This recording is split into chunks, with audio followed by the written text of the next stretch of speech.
I think we're already allowed, but I'm still.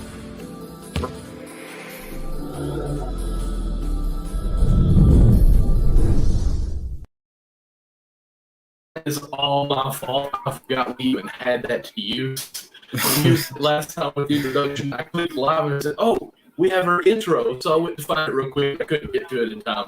So welcome everybody to our next episode of Count the Bucket. My internet has been a little laggy. I don't know, Nick, if you hear me kind of in. If you just go ahead and jump in, and I'll hush and let you kind of take over this. CJ's on his way. He texted said that he's just getting home, so he'll be in here very shortly. Before we get too much into sports, into the first week or recapping the first week of the NBA, which started, I think, on Tuesday, the 18th. Nick, how you been doing? How you doing today? Doing great, man. It's been a lazy day as far as me just watching hoops all day, but I'm happy, man. It's been a great first week of the season. We've seen a lot of great players show out. We've seen a lot of great teams show out, and we've seen some teams that have not shown out so far. Some teams haven't won a game, but we'll definitely get into a lot of that. But besides that, I'm doing pretty well. Also, myself, been doing pretty good. I had to work today. Usually most Sundays I do have to work. I didn't get home till about 5:30 actually today from work. And came home, my wife made breakfast for supper, which is always the best. And then my son, I came home and actually sat down. I have not felt well. Each morning I woke up probably the past 3 to 4 days. I've had some sinus issues going on where, obviously my right eye, which on the screen is my left, but has been almost nothing but allergies coming out of it. When I wake up, almost dry shut, as gross as that sounds. That's how bad my allergies be going. But once I get up, I'm okay. But got home from work and wanted to sit around and not do anything. But my son came up to me with a couple of Nerf guns and said, "Dad, I want to ask my cousin if he can play Nerf wars out in his yard." I was like, that sounds like a lot of fun. So we had 2-on-2 Nerf wars for a little bit out in the yard until it got almost dark time, whatever that is. When it almost got dark. And now we're here ready to go on the show. Got them all back in the bed. Of course, my wife did most of that. So we ready to talk some hoops. Let's talk some hoops, baby. We here. Before we really dive in, because I do want CJ to get in here, because I know he's got some topics he's want to talk about too. Let's go with a little quick kind of, I guess, a cliffhanger, if you will. Is there any teams that really surprised you so far of what's going on, good or bad? And we won't have to dive too far in it, because I'm thinking myself, there's definitely two teams that I'm very surprised of. I'm going to tell you one team that I'm surprised of because I don't even know how they in the situation. The Utah Jazz are about to be 3-0. This is ridiculous, bro. And they've been competing, and they blew out Denver on Wednesday. Yes. They who do they play? Oh yeah, they beat Minnesota on Friday. They're playing New Orleans now, and I know Brandon Ingram went out with an injury. Zion went down with a hard fall, but they're beating down New Orleans as well. And it's like looking at this team, this is supposed to be a team that's tanking for Victor Wembanyama.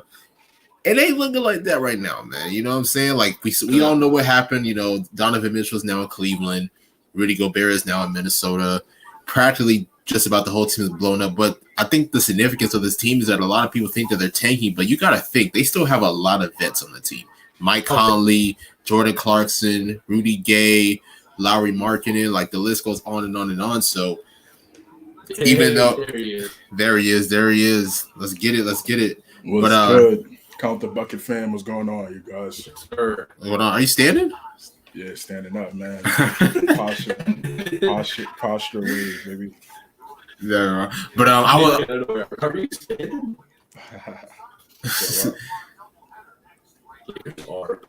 Like it's so bad it hurts. I got some thoughts about that.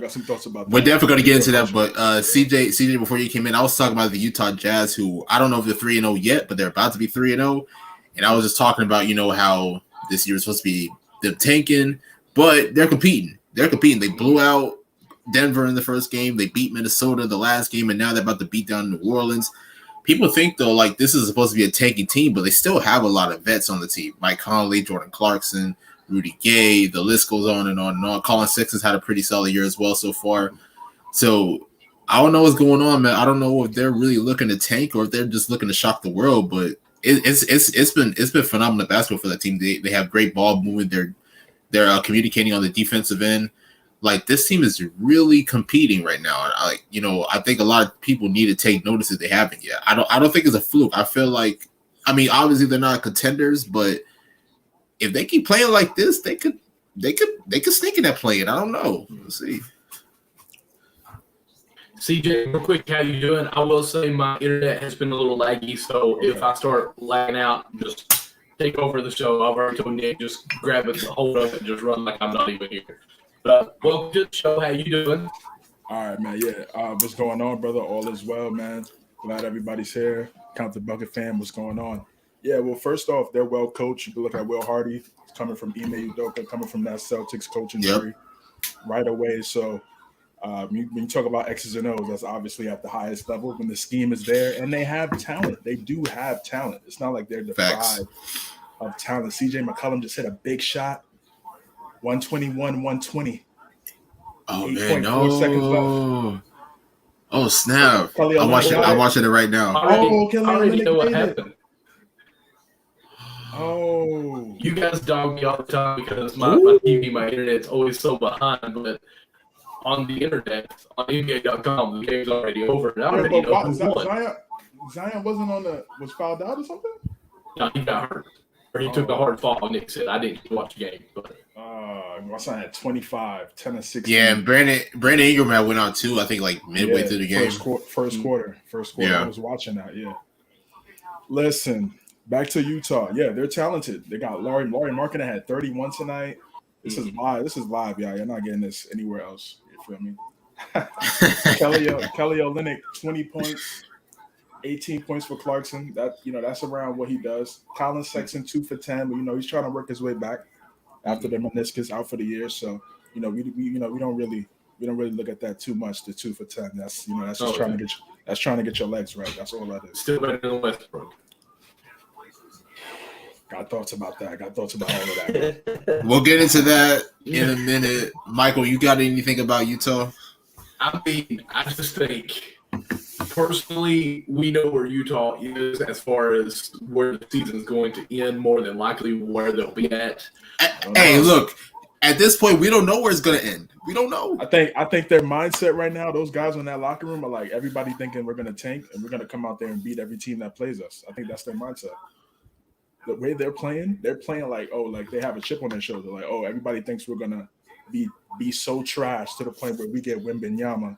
Nah, we got some dogs on this squad. We gonna go out here and compete. And that's what they've been doing so far. And that's why they've been taking them dubs. Because everybody thinking it's exactly what I just said. Those teams that they just lost to. Am I back now? I can hear you now. Yeah, okay. Those teams that they just lost to, all of them slept on them. Yeah. Because all three of the teams that they beat are good teams. Right. And like, again, playoff teams. At the end of the day, it still goes down. You got to give credit to the Jazz because they executed. Now, here's my when thought. You execute, you cannot take away nobody credit when the other team executes. Right. Never. But my thing is, Utah is always number 1 seed in regular season and nothing in the playoffs. So I don't want to think that this team is maybe just well coached in the regular season and they're not going to be in the playoffs. 2, look, man. This is a new Utah team, like CJ said. They got a new head coach who came under Ime Udoka. This is a new revamped team. So I know we're talking about what happened in the past, and look, I get it. They had Quinn Snyder and those guys. They didn't make a lot work, but and I'm not saying that they're going to make a lot of noise after the season, but it might be some big things ahead. Okay. Or 2, their front office is very thankful that they're playing really well and hope they get some phone calls really quick about some interest in some people and get them to while they're playing great on this side of 3-0. Now, I don't think Utah is going to stay this top or this hot. Obviously, there's 3 games in. Oh, man, we lost him. Y'all meet CJ. Yeah, so we lost him. Hopefully, we get Michael back, man. That's our guy. He was saying like he doesn't think that Utah's going to stay this hot. They're gonna start taking L's eventually. Listen. Oh, all right, he's back. Hey, yeah. Got you, bro. We can hear you now a little better. Yes, sir. Can you hear me now? Yeah, I can hear you. We heard you. Yeah. Wasn't not very long that on my end, but The audio is still choppy, but we can understand you. okay, I just think Utah maybe want to sell as high and as quickly as possible while this team's playing well. I mean, like I said, nobody's really expecting this roster to really make. Look, just them coming on this 3-0 start is impressive, but I think we're on the same page here as far as I think we all don't expect Utah to really make any noise in the Western Conference. It is an impressive start, but I definitely agree. They will start racking up the L's, but if this team is competing like this, you just never know what could happen. But this is definitely a good start in the right direction for the team. Oh, yeah. There's probably not much scouting report on this unit too as a team. So I'm not saying pump the brakes. I'm just saying let's get over this trip. Right. Yo, everything on my end has went down, so I can't even look at my phone now. So all topics that we mentioned that we want to talk about, like just have all pretty well. But I'm even just going to do this. Jay, you're going to get the number 2. I'm just going to push myself down here. You know what? I'm just going to enjoy the show today. Nah, you good, bro. It's all good. It's all good. Nah, we understand, bro. We understand. We got you, brother. Oh man. Yeah, but yeah, real fast for Utah before we move on. We got a lot to talk about. Opening week, we got 4 people watching us, man. Appreciate you guys watching. Yeah, for Utah, listen, I don't know what listen, I feel what you're saying. I kind of think that too. I'll be thinking that too, but they coming again, like I just said, they're coming out there, they're executing. When you're executing, I cannot take no credit. I can't take credit away from you. I can't deny what you're doing. I literally watched them execute. So I don't know how long. I don't know. Like again, I think what I said was that's their mindset. Those guys Skylar Sexton is a talented player. He averaged 24 in this. He averaged 24 in this league. It's not like. And that's what people forget, though, man. Because even for other people, marketing is a bucket. We always thought he was gonna as soon as he came out, we knew he was gonna be a bucket. His first year in the league, he was like, yo, he's going to be nice. He's always been a buck. He had a great year playing for his country in the Eurobasket, FIBA Eurobasket. I think Finland. I believe he's Finnish. Yeah, so he was playing well there. Porzingis was playing well there too. I think those guys had a really good off season in terms of getting some work in, going up against some. Even though it's not NBA talent, it's right underneath. So they got some good work in. So that's good for them, man. I think for marketing it helps. Clarkson's already won 6 Man of the Year, so he's proven. Malik Beasley, bucket when he gets back. They got buckets. Walker Kessler. I'm telling you, Walker Kessler is looking nice too. Auburn. Walker Kessler, man, he got to work on his free throws and possibly spacing the floor. If he could work on those 2 things, they got one. I'm saying, man. The team's talented, man. And look, we're seeing it on the floor though. Like it's a lot of balanced scoring. Like it's not just Larry marketing. Like you mentioned, Jordan Clarkson's getting good buckets. Colin Sexton had a pretty solid first 2 games. Even Mike Conley's kind of getting into the scoreboard as well. So it's a lot of balanced scoring, but it really attributes to their great ball moving. I was watching the Denver game, and they're really swinging the ball to open shooters, which is really really impressive. So. With them moving the ball like that and really getting other guys involved, that just really helps the team in general. 100%. All right, let's get to some of the main topics of the week. Opening week of the 2022-23 NBA season. Let's start off with the Philadelphia 76ers. Starting off 0-3 on the year, losing to the Celtics, the Bucks, and the Spurs last night. Just kind of a rough start. I think last night against the Spurs was a little bit better, and Embiid played well. He was definitely his best game of the early season, very early season, with a 40 piece. I think they're going to be fine. It's going to take a little minute for them. Harden is playing well. Harden is definitely playing well. What's that music? Oh yeah, I got you. I think they're Harden's playing. Harden's playing great basketball right now, and I think they just got to find a way to play well together at the same time, simultaneously. I need to see a lot of pick and roll action between both of them. That's an automatic mismatch because Embiid can roll and he can pop, so he brings that versatility. You don't know what he's going to do, and we know what Harden likes to do off the pick and roll. You see how he set up guys like Clint Capella, Dwight Howard, all these other big men, Nene, a few years ago. We see he always sets up big men, so he's setting up Embiid, getting him easy baskets. If Embiid's getting easy baskets, that's perfect. If he shouldn't have to get the ball 17 feet out, trying to dribble ISO, trying to do a step back mid range shot. He needs to get easy buckets. He starts off getting easy buckets.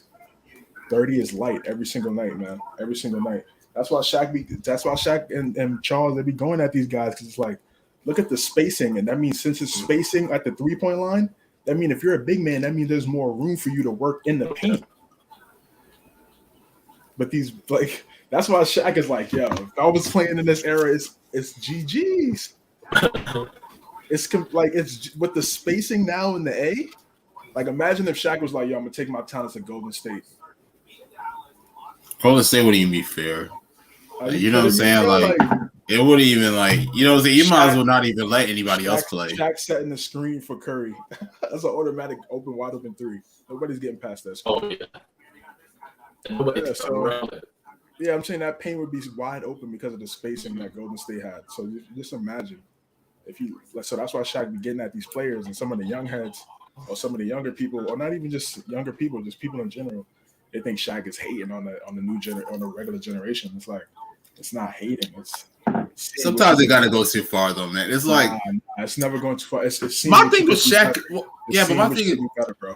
But my thing with Shaq is that, I just think that he expects everybody to be just like him. And I mean, I get it. Like, Shaq was the dominant factor. Like, there's really no stopping Shaq at that time. But not every big at this stage, especially in today's NBA, are going to just stand under the basket, grab the ball, and just dunk it over everybody. Like, you know what I'm saying? Like, nobody really has. Why not? It's a different game now. You know what I'm saying? We got bigs showing more of that skill set now. It's like, you know what I'm saying? Like we see it now. But that doesn't mean they can't. What's that? Skill set. You said that in a different skill set. I mean, Shaq was pretty skilled. Exactly. Yeah, but Shaq wasn't handling the ball like these guys. Like, Shaq wasn't bringing the ball past half court. Right, because that's what the era didn't dictate that. Right. But he had handles. I mean, highlights. Shaq definitely had skill. So it's almost, anyway, it's a conversation that we've had a few times with VC Victor. I'm gonna say so quick. Yana. As far as the old hand, I don't think it's so much. It is old hand stuff. I will say that. At the same time, when you're that big, that whatever size, you don't have to get fancy. Like what we was called, or the coach, he said it was a horse drill because you would be rear to that hard drill, use that boom under the go, and just dunk on them. That's all you have to do. You don't have to get super fancy as a kid. Basically, all number fives, and that's for you people that may be casually. The center is setting a pick and just casually pulling through some rim nationality, which is very athletic what they do and handle everything. But at the same time, they set that pick and open up, and you get the ball to a drop step and go on them, and still be even more. Yeah, Michael's Wi-Fi going crazy. Yeah. I'll talk. Yes, bro. I mean, I hear what you're saying. You're making great points, but it's just so I can't. It's choppy, man. Like I said, just stop me because I don't want it to sound where, if I get too much, I think you guys kind of know where I'm going with it, so you can go with it. Right. Well, I'll be right back. I'm going to see if I can fix this Wi-Fi. All right, brother. No issue, but I mean, I definitely see. What's your thoughts on the Sixers, man? And they rough start. I kind of give them a pass, honestly. I mean, they played Boston and they played Milwaukee the first two games. I mean, look, they definitely could have won those games, but at least for the most part, what the thing about the Sixers is that, especially in that Milwaukee game, it's like, it seems like the third quarter is kind of like, their downfall. So it's like they kind of get trailed behind in that probably like late third quarter, and then it's like next thing you know, come the fourth quarter or so, they want to try to beat that comeback. And it even happened in the San Antonio game as well, where it's like, they went on a run and now it's like they're trying to play catch up. So I think what Philly needs to really do is try to really establish themselves early in the second half. Let the other team know what's going on, so they don't have to play that catch up game. We saw it against Milwaukee, and they did nearly almost win that game after having that comeback, but unfortunately they didn't make it happen. And then even last night against San Antonio, I just felt like they just have to stop playing that catch up, like towards the late of the game, because they're ended up like they're just ended up not having enough time to really play that catch up, and that's really what it is. But as far as Philly being 0-3, I mean, it is definitely some concerns, but I mean they play Indiana tomorrow. I feel like they'll beat Indiana, so once they get that one win, I feel like it'll possibly change everything. But I don't know. Mathurin been going crazy, champ. Mathurin's been going crazy. Halliburton's been going crazy. Indy's looking good. Mathurin, man, special. No, he's really not. Like, honestly, I don't know if people really talk about him, but they really need to start, because I know Paolo's been going crazy and the rest of these guys as well, but Mathurin's going stupid as well. Definitely. Yeah. So I think I agree. I think they'll be fine, bro. I think they'll be fine. It's gonna take some time to adjust. It's definitely gonna take some time. I think once they start to get it going, I think they're gonna get on a nice little win streak here. It just takes that one win for them. Once they really establish that first win, and then it'll just all go from there. But I will say is that like one thing I mentioned, I tweeted yesterday. I was like, like if they lose one more game, I think it's safe to say that Doc Rivers is probably gonna be on the hot seat. I mean, yeah. If they start off like 0-7, he's out of there. Oh my God, 0-7. Oh shoot, I can't even imagine that. But yeah, they got to get What's their next games? So they got Indiana tomorrow. Yeah, Indiana tomorrow. They got Toronto on Wednesday, Toronto again on Friday, and then they got Chicago on Saturday. I mean, these are winnable games in my opinion. Not easy games. Those are not easy games. Toronto twice. Toronto twice is definitely gonna be. But I mean, I still feel like they could get at least one of the two against Toronto. Yeah, we feel that way, but we feel like we're gonna beat the Spurs. And Chicago might be a tough game, depending on how they come out. Yeah, but we thought the Sixers were gonna beat the Spurs, and it didn't happen. That's true. That is true. We don't know what. I mean, they really need to kick up and start playing well. One thing I will say, man, is like Trey Jones yesterday, he was killing them on the inside. Like he was just getting to the paint at will.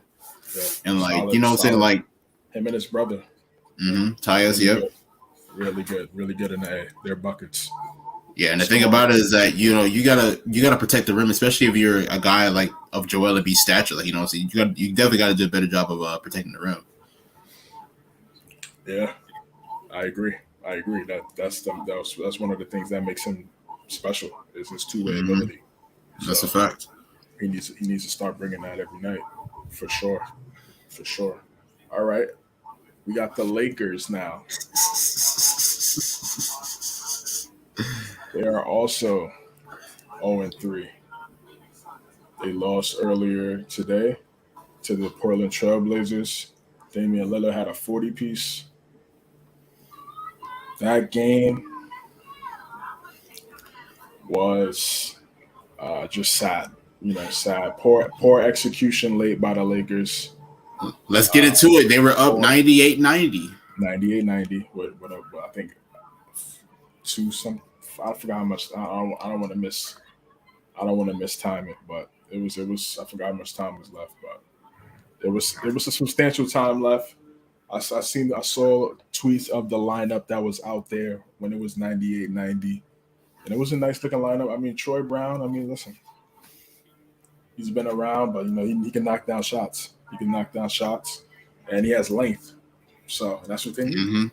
That's exactly what they need. It doesn't matter who it is. I mean, I was hearing they might get Mo Harkless. I think that's a good pickup too. Whatever, anybody. Hell, they traded Stanley Johnson to Utah. Hell, he's a free agent right now. Free agent, could bring him right back.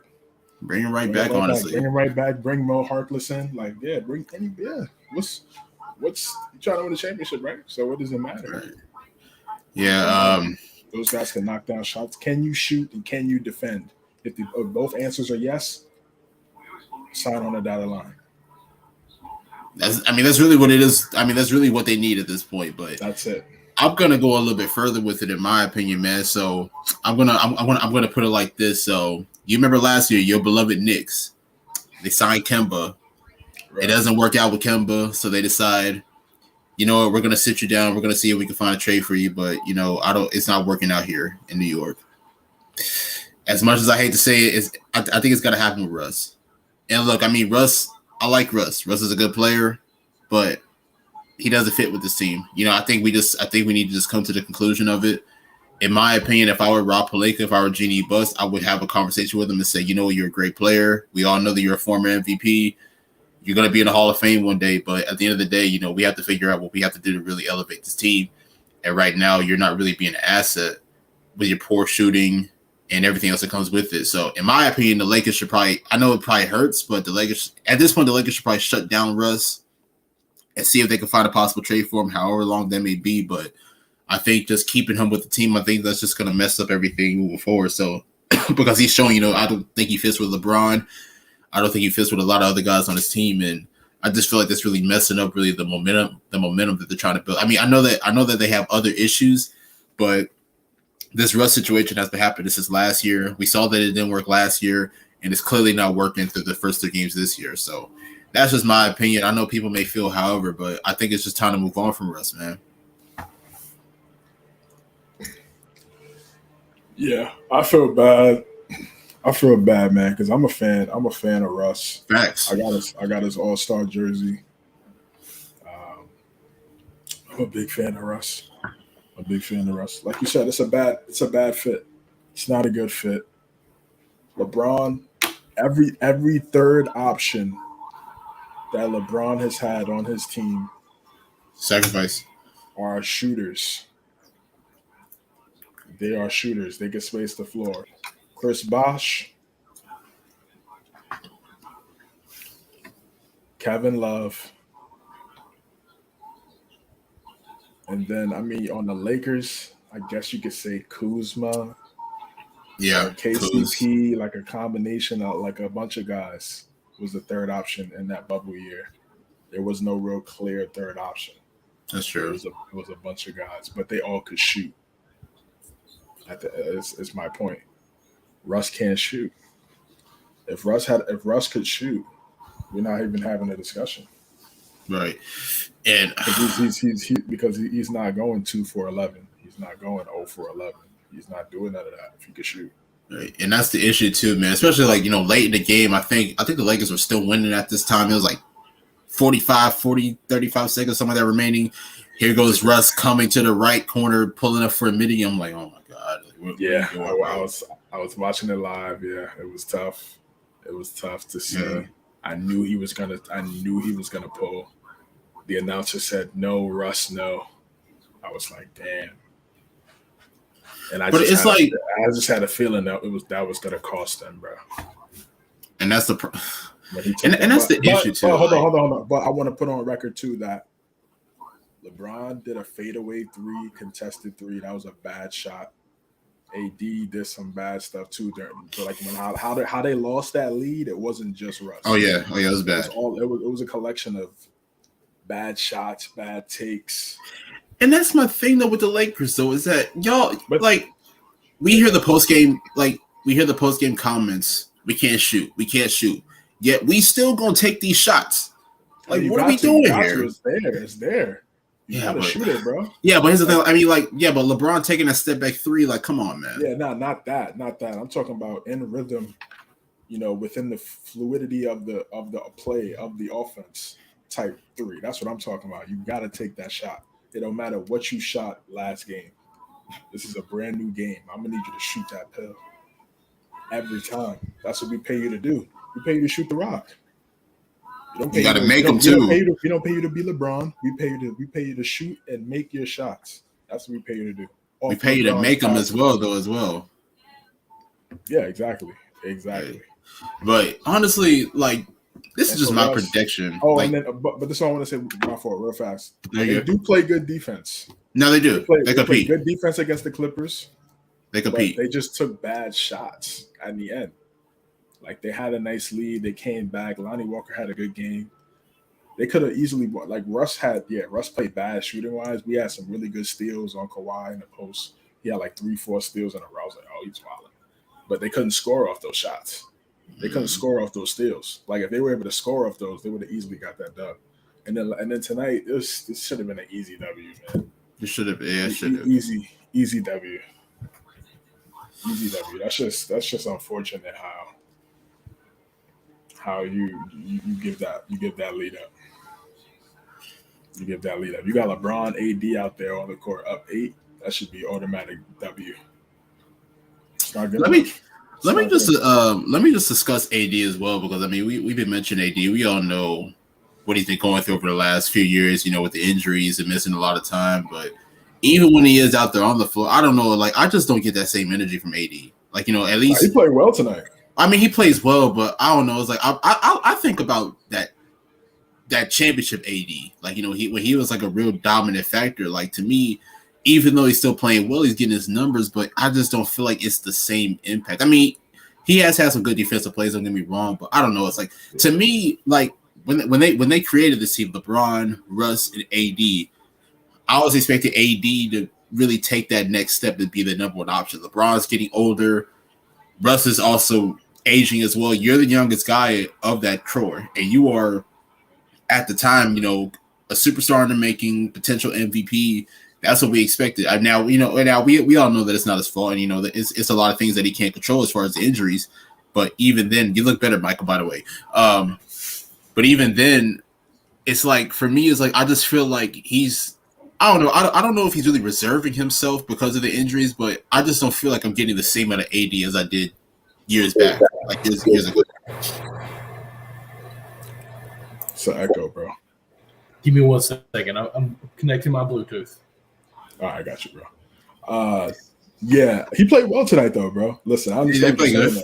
He does need to kick up, and I agree. We thought at least by now he'd be the number one option, but you know, even though like, yeah, we thought that, but also LeBron didn't decline at all. So if like, that's true. That's so by saying that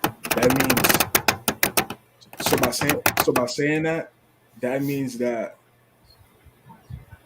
LeBron would have to be. I mean, AD would have to be better than LeBron, and I just don't see that. I never saw that happening. So, you know, when we tried to say like, yeah, we try to like, it's going to come a time where AD is going to be anointed as the number one guy. That means he's good. That means that's the point where he's better than LeBron, and that's impossible. So, even at this stage, it's literally impossible for him to ever be better than LeBron. So, it's just facts. I'm sorry, I may sound like a apologist or something, but that's what we're saying. And but listen, AD, he's talented. His shooting. I don't know what happened to his shooting, man. He used to be a really good shooter in New Orleans. His shooting was good. Money. Free throw line, 84%. Money. Now, I don't know, man. I don't know what's going on. It seems like everyone's shooting in LA. It's just everybody's shooting in LA, but it's went down. Like when he first got to LA, it was good. It was good, yeah. And now it's like it's going down. He was the best shooter on that team for a while. Like, if for a 3-pointer, there were times that they actually went through AD for the 3-pointer. I wouldn't say that. He was definitely one. I mean, like the best as far as statistics. They say they still had guys like KCP. They still had a few other cats as well. But I'm saying as far as against clutch, Denver, yeah, they ran that. Yeah, they went through AD. Should have been and for, like many times in the bubble, LeBron, but they went to AD. And personally, I'm kind of glad I got connected in here. Obviously, I'm in a new location. Everyone love the flowers above me over here, but I actually think for LA to be good, they have to pass the torch. And I'm not saying it in a bad way. That's never gonna happen. But here's the thing: it can't LeBron happen. Just think basketball-wise, you know it can't happen, brother. But let me say it this way, because I don't want to be negative, because everyone thinks I'm just all LeBron hater. Can LeBron sustain being the guy for a whole season and still be relevant for years to come? Yes. I'll be real, man. LeBron is in year 20, and he's Like he had He's 31, still 8, and 8 I'm not tonight. saying that he's bad. I'm just saying like that's what everyone's saying. Like they've got to let AD take over some so LeBron can rest. Like even one of them, and I think it was Leonard. They was talking about Kawhi Leonard. He was saying, I don't have to be the best player of the whole game. I just have to be the best player in certain times, certain situations. And they're talking about LeBron with his age and his physicalness of what's going on with this game. That's kind of how he needs to start thinking is I don't have to be the whole game the best, but when crunch time or a bucket's needed, give me the ball. I will take over. But AD, you've got to start being the man the whole game, but when it's needed, give it to me. To keep him, it's almost load management in the game. Load management is what I'm kind of meaning on that. LeBron's still the better than AD, hands down. But for the longevity of the career, or this at least this year, can he maintain being ball dominant the whole time? And I'm not saying I know this or don't. I'm just saying that's what I feel like a lot of people are saying. Like that's the whole purpose of the AD takeover. To your point with that, LeBron has already done that. Is already doing that. He's already coasting in games. Mm-hmm. He's been doing that for the That's longest. true. That's true.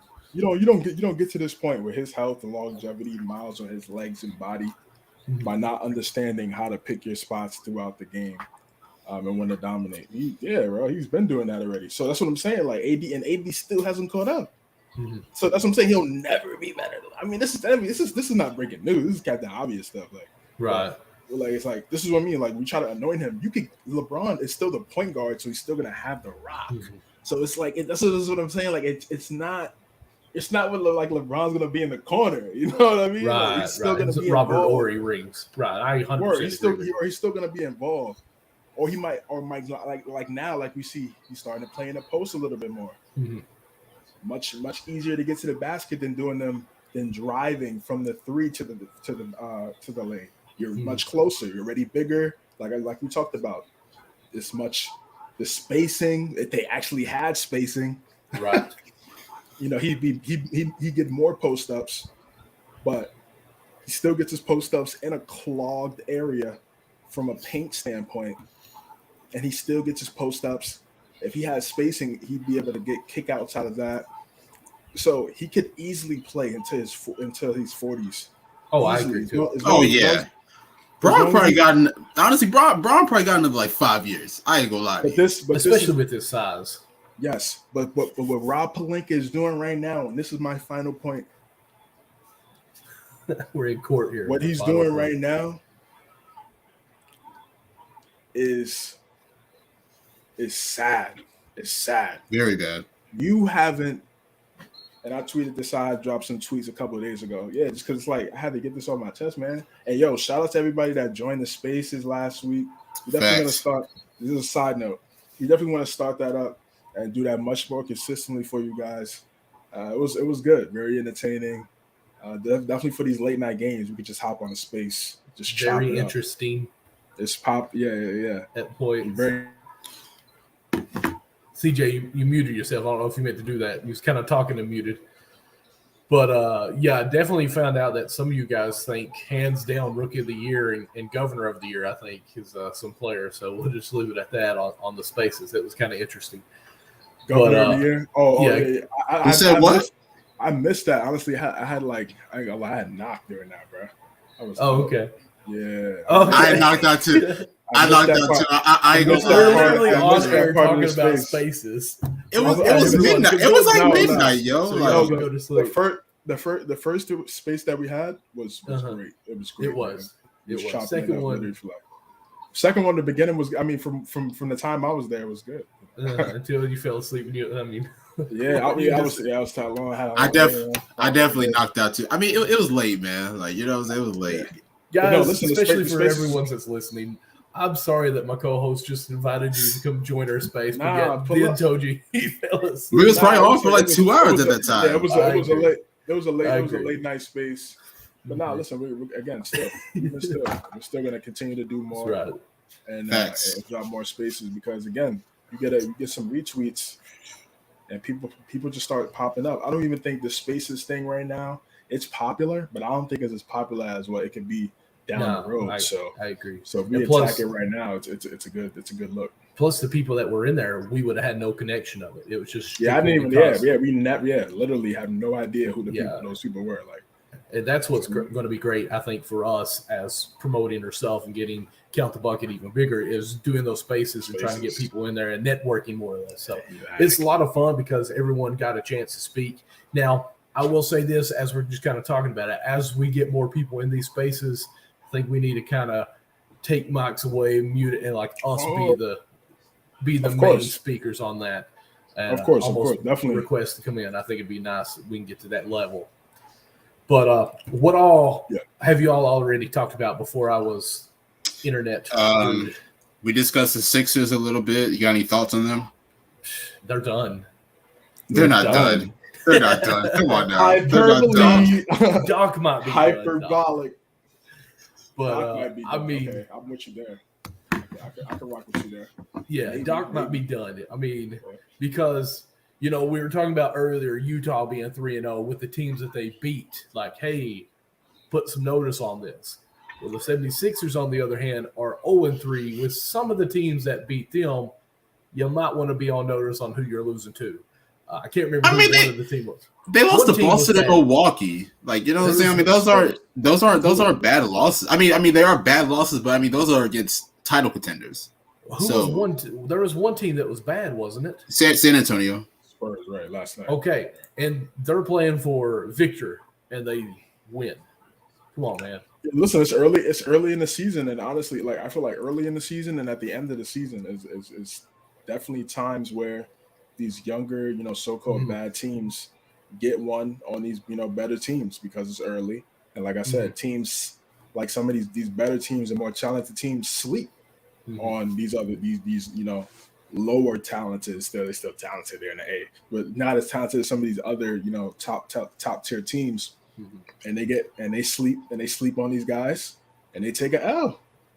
And this is what's happening right now. This is what's happening right now. This is what I see because I see, some of these games, League Pass is free. This is why League Pass is free. Okay. League Pass is free right now for the League Pass is free. Yeah, it's free for the week. Yes, that's why I haven't paid for my subscription yet because I'm taking advantage.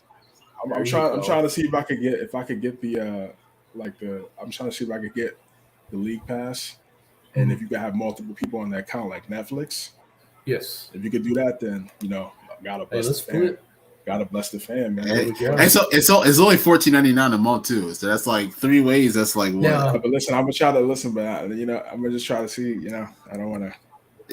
Try to see that. The sauce. Now beforehand, like you could get like only one team, right? They have different. I'm gonna say you can get all 30. Okay. They have different packages, right? Okay. Well, that sounds good. Right. Yeah. Honestly, League Pass is so clutch. It's like 7:00 and you don't even know what to do. Like you don't want to binge watch nothing. Like OKC and Utah's on. Let me just sit back and watch Diddy go for 18, 12, and 11. Now some of those packages, like you can almost get the recordings of them too. Like we could break it down. Yeah, you could play it. Yeah. For the most expensive one, you could play it back. Mm-hmm. How much is that? I'm not sure. It'd be nice if we could look it up. That'd be pretty cool if we could do some split screens here, share screens, be like, hey, check this out. This is the play they ran. Break it down. I would enjoy that, to be honest with you. Okay, Nick, you're in the front seat, man. I'm just here. Let's keep this rolling, man. Oh man, let's go into. I kind of want to get into this debate. I don't know if you guys saw it, and I didn't send it to you guys yesterday in the chat, but Adam Silver has this thing going where I guess a lot of the tanky teams are going to be punished. So if you're one of the tanky teams, I guess like one of the 3 or 4 tanky teams that's trying to just like push the season away. They're going to try to demote them to the G League. I guess some of the best teams in the G League is going to get promoted to the NBA. In my opinion, I think it's stupid. Personally, I think it's just dumb. Like, I don't really understand what Adam Silver's trying to do here, but what are y'all's thoughts on it? Yo, so wait, he's going to take NBA teams and put them in the G League? In the G League, yes. Teams in the NBA? Yes. Well, he's not going to do it. He has thought about doing it to try to prevent tanking. Because what I kind of took from it is like if the Spurs went on a spread of losing like 10 in a row to try to get to that high pick, well, if you're that bad, maybe you need to be in the G League and let's bring a G League team up. I kind of think it's interesting in a bit. I mean, if these G League teams are doing good. I worked way too hard to get in the league, man. It ain't my fault that my team want to tank, dog. Come on, man. I mean, it's not happening. It's not happening. I agree. I think it would be embarrassing a little bit for some of the teams. Excuse me, but I think it would be interesting. First off, the boss of Adam Silver is the owners, so yeah, right. He's not demoting any professional NBA team to the G League. This sounds like this is just a PR. Adam Silver, let me say something so I can look like I don't support tanking. This is what this is. Because at the end of the day, as an owner, you represent me. I could veto to get you fired. You're not about to demote me and put me in the G League. Are you kidding? That's never gonna happen. That's never gonna happen. Does the G League have a commissioner? What is it? I believe I think they have like a president or vice president or something like that. But I think who's the commissioner? I think it's Sharif Abdul-Rahim or something like that. No, but isn't it this guy, the dude that was popular in the G League? He came up and got called up. Is it Anthony Graham? Oh, Andre Ingram, I think. Andre Ingram. See, this is I don't know. Okay, this guy. It might be. This guy knows ball. He knows basketball. I didn't know if maybe Adam Silver was somewhat over the G League too, since it's kind of. I don't think he's over the G League at all. So realistically, what team would he demote? The Spurs? I'm guessing, probably the Spurs, probably the Thunder. Right. I'm sorry. He's gonna demote Popovich to the G League. Okay. Right. It makes zero sense. I'm not trying to see. I'm not trying to see Josh Giddey get replaced by somebody else that's coming from the G League. I'm not trying to see it happen. Sorry. It's not. It's like I said. Adam Silver is the owners cut Adam Silver's check, so he doesn't even have that power to do that. I don't know, boys. I think it'd be kind of interesting. It'd be terrible. It'd be a bad look. You don't even know nobody in the G League right now. Imagine. I know, but if they replace the team, you would probably know them. We probably still wouldn't watch them. The only way I think that, and I'm just flirting with this idea, okay? I'm with you guys. I don't think it happened, but like to make it happen, it almost have to be like a weekly. I don't know. Look at whoever has the worst record plays a head-to-head game. Okay, so let's be hypothetical. They've been talking about an in-season tournament. Well, I'm saying like with rankings, whoever's in last place play the top-ranked G League in a head-to-head game, one game, winner take spot. If the G League wins, okay, you're in there. Now, if you're the worst team, you got to play the top G League team. And then if the Spurs win out by a G League team, if they're in the first place record for that week, they could play that team and try to get back in it. I mean, I can see something like that working. Again, I'm with you guys. I don't think this is happening. I'm just trying to flirt with the idea of what we want. Because then say, like, for example, OKC, they get demoted to the G League. Go? Yeah, the pay scale. I don't. Again, it's not. It ain't happening. Even let's say, for instance, the Lakers may fall to like the 13, 14 seed in the West. Are you going to demote the Lakers and put them in the G League? That makes zero sense. Yes, that's not happening. Yeah, right now, the Clippers and the Suns are on right now. It's 26-12. Phoenix is up. What's your guys' thoughts on this game? I think the Clippers are going to get another win. The Clippers are looking good right now. They beat Sacramento last night. Paul George dropped 40, even without Kawhi Leonard and John Wall. So, like I said, the Clippers are probably the deepest team in the league if you really think about it. I mean, they have a tremendous amount of talent on the team, and y'all know where I'm at with Phoenix, man. I'm just ready for them to blow it up. So it's fine. It's okay. I like Booker. I like Chris Paul. I'm really interested, and one thing that I thought was really intriguing was that Leonard's coming off the bench was actually his idea. I think it makes a little bit of sense here, and it comes from the player perspective too, because he warms up, he rests, he plays the second half of the quarter or starts the second quarter. He rests, comes in a little bit after or finishes the second quarter, halftime, rests the third quarter. He can finish out the fourth quarter as it comes in. It keeps him fresh for more money time, or I won't say fresh because I think it'd be weird to get loose, sit there, get tight that long, loose again. But that's kind of what they're trying to prevent a little bit with that too. But I think, and this is one thing we're going to kind of maybe get into later, I wanted to anyways, is MVP, who's kind of looking like more prospective of winning the MVP. I think this actually helps Paul George tremendously to be the guy for a chance of MVP with Leonard being on such a minute restriction of the way they're playing this out right now. Well, that's not going to last. Him being off the bench, that's not going to last. We don't know how long it's going to last. Yeah, we don't. I mean, it's I Leonard. don't see history. We don't know. I don't. Yeah, but I don't see Kawhi going into Christmas still coming off the bench. That's just my opinion. Hey, Wall looked good against the Lakers. He's still a blur, man. John Wall is the one guy that really pushes the pace for that team, man. It's nice to see. MIP right there. MIP is Jalen Brunson. You got a weird way of saying John Wall. I don't think John Wall could win it. I ain't gonna lie. Really? He's already been all like okay. So all right. So let's get into this. What is everyone's definition of a most improved player? Yeah, he would be like comeback player of it. That's what I'm saying. Even they don't have a comeback, so he improved from last year, right? It's a comeback. He improved. Most improved. You can't win most improved. Like somebody like now we're like we're.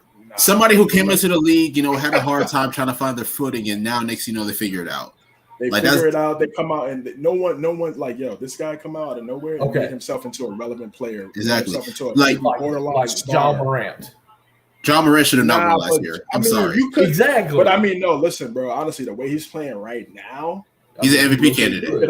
You could honestly say he's a front runner for MVP. He deserved it, but we already expected him to get better. That wasn't that's like Zion coming out and being MVP candidate. Like 25 and 6 tonight. Ooh, that's what we expected from him. It's not improved. That was your level of caliber when you came into the league. You can't improve our expectation of you. That's where. Yeah, but it's like Jalen Brunson. It's like you look at guys like a CJ McCollum who, when he first came into the league, kind of had to find his footing. Went from G League back to the NBA. And then, once he got that starting job at Portland, that's when he was able to really establish himself. And then he ended up winning Most Improved Player. That's just kind of how I view it. I mean, I'm not going to say that they have to struggle, but sometimes, Oladipo as well. Sometimes they really have a hard time, beginning of their careers. And then maybe year 4, year 5, they start to figure it out. Sabonis, I believe, got it too. Yeah, Sabonis got it. Yeah, man. Good. So, those are the guys. I think Ingram got it too, right? Ingram got it his first year in New Orleans. Woo! Did he improve?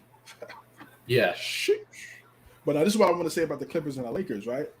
Notice how the Clippers, they traded the farm for Paul George, right? They don't have a lot of their picks and assets, yet they still manage the cap. They manage the cap better. We need to do a class on how they're able to manage the cap, because they're paying Kawhi and Paul George, over plus 40 mil. So that's 80 right there on your annual cap base. Then you got Norman Powell extended, Kennard extended. You got Reggie Jackson extended, Terrence Mann. You got all these guys extended. Marcus Morris, I believe, has 1 or 2 years left on his deal. So, but the Lakers can't. This is what I mean. Lawrence Frank is light years better of a team builder than Rob Pelinka, even though the Lakers have the chip. Now, that's the argument. If you're a Laker, like, oh, we got the championship. The Clippers don't have the championship. Okay. Oh man. That's my response is okay. But we haven't seen the Lakers have elite shooting since LeBron got there. Since the bubble year. Since it wasn't even the elite Kobe? Then, really. Since when? Since Kobe? Who do you have around him? We talking about like Kobe post Shaq? Kobe. Their shooting has not. Their shooting has been bad pre-LeBron. Remember, this team was in the lottery pre-LeBron. Yeah, because who they had? They had Their guys shooting like was bad for a long time. they had guys like what Jordan Farmar. They Jordan had Farmar, Vujicic. they even had Steve Blake for a few years too. Steve Blake, yeah, that was a last year. Yeah, they had Blake. Yeah, Blake was coming off the bench. Who's Pete? Sasha Vucevic. Oh yeah, Vucevic. Sasha Vucevic. Oh, Shannon Brown too. Shannon Brown was a pretty decent Shannon shooter. Brown, Ariza. Oh yeah, Ariza as well. Young Ariza. Lakers had Ariza last year too, but it didn't work out. Derek Fisher, yeah, because he's just older. He's getting up there. Yeah, he's getting up there. Derek Fisher. Clutch, yeah. Clutch knockdown shooter, one of the clutchest shooters in NBA history for sure. 0.4 seconds. Remember that shot when he was on Utah? Oh yeah, sure. Remember that? Yeah, that was a big shot. That was in the playoffs, and that's when he had just got traded from the Lakers to the Jazz. He had that big shot. I was like, yeah. Then even when he was on OKC, he had some big shots. OKC, yeah. Yeah. So yeah, Derek Fisher has always been a shooter. Lamar Odom can shoot it. Yeah, they haven't really had elite shooting since, honestly, like Mamba, bro. Think about it. They don't have any marksmen. I mean, you don't credit that. But the Clippers could build their team and still pay their top guys $40 plus million, but the Lakers can't. Rob Pelinka is just. I don't know if these teams don't. Wow, Nick Batum just hit a three at the end of the quarter. I don't know if these teams don't like Pelinka. That could be something too that I don't think a lot of people are talking about. What's your guys' thoughts on that? I never honestly thought of it like that, honestly. But since we're on the top, what happened? But LeBron is there, like right. Teams, you think teams want to make deals with LeBron? No. Are you saying that the teams? Oh, other teams trying to trade and stuff like that? Right. Okay. Lakers. It's so obvious now. Like what Nick was saying earlier. It's so to the point where it's like you have to trade him. Mm-hmm. So now it's like you have no leverage in a trade. You literally have no leverage at all. We're like, we know you got to get rid of this guy. We know he's like, it's not working out for your franchise, for your team. Who wants the help? We want those first round picks, and maybe two players, maybe Russ and somebody else. What are you gonna do? You're gonna tell us no? You need Russ off the team, right? You need Hield, right? You need Miles Turner. We're gonna need another player in addition to the first round picks and Russell Westbrook, because again, we're losing two players that could play for us tonight. For years. So we're gonna need another player in return that could play for us tomorrow night. So what do you think? Would you think let's say for instance Russ and maybe Thomas Bryant, would that be able to get the job done, or would they ask for like more? It sounds good. I feel like Rob should have pulled that trigger a while ago for Hield and Miles Turner. He should have pulled that trigger, man. Because listen, look at this lineup right here. Let's go through this lineup because I really want to break this down. I'm really excited to be on the show together. I would want Lonnie Walker if I could get anyone. Possibly. If you get Buddy Hield, yeah. Oh yeah, 100%. But look at this lineup if they were able to get Hield and Turner. And I was having a little discussion with somebody. He's a host Above the Rim podcast. Shout out to you, brother. LeBron, Hield, AD, Pat Bev, and Miles Turner. Elite. Starting lineup. Because there's a thing to like. Who's going to come out? Could Pat Bev be in that closing lineup? Maybe. Could it be somebody else? Yes. But those other four, locks in the closing and starting lineup. Yeah. Right now, it's LeBron, AD. Ooh. Would Indiana mix match? You don't know. Would Indiana ask for a guy like Austin Reeves? They could. Yeah. He's a wing. He could shoot. He could shoot it, yeah.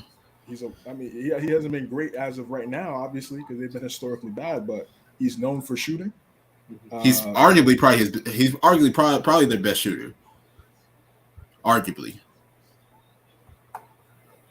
Personally, I mean, okay. I mean, listen, I can't even disagree. That's so yeah. I mean, I'm just saying. Like, that's so bad. That's why I don't understand why he's not. Like, here's the thing. Even with this team now, I was going through like the Rolodex of the roster in my head. I was like, Lonnie, like, I was like, oh no, it's over.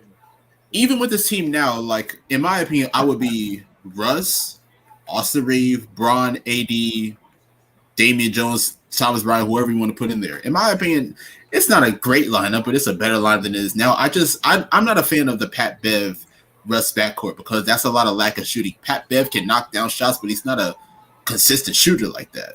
We all know what he brings to the defensive end. What do you want Darvin Ham to do?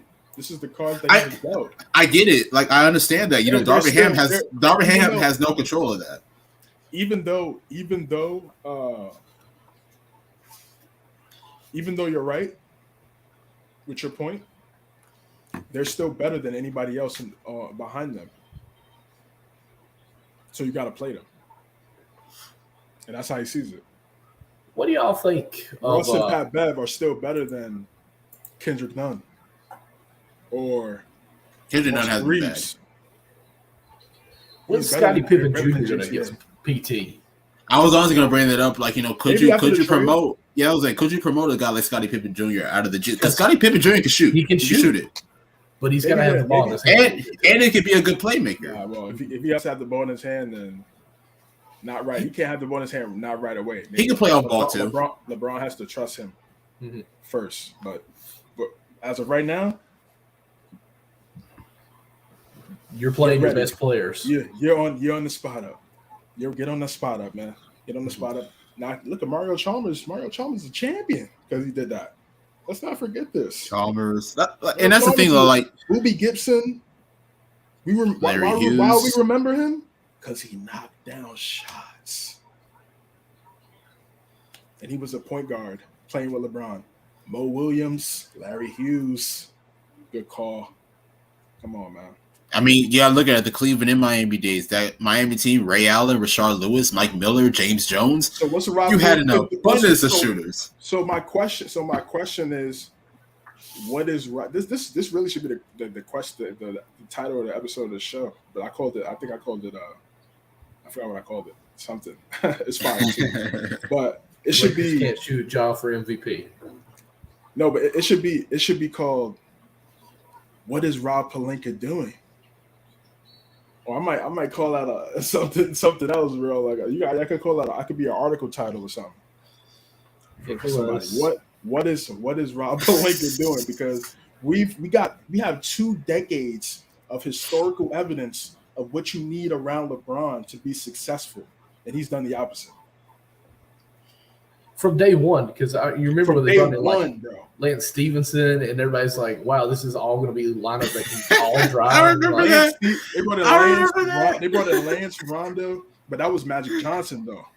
Right, that's true. Right. He was like, "We need playmakers. We need playmakers." I was like, "You have the playmaker." Arguably, now Rondo, I think he's a better playmaker than Magic. Rondo was solid with the second year. He's a better playmaker than Magic. I love him. Yeah, Magic is special. But come on, man. Rondo was solid for the second unit, though.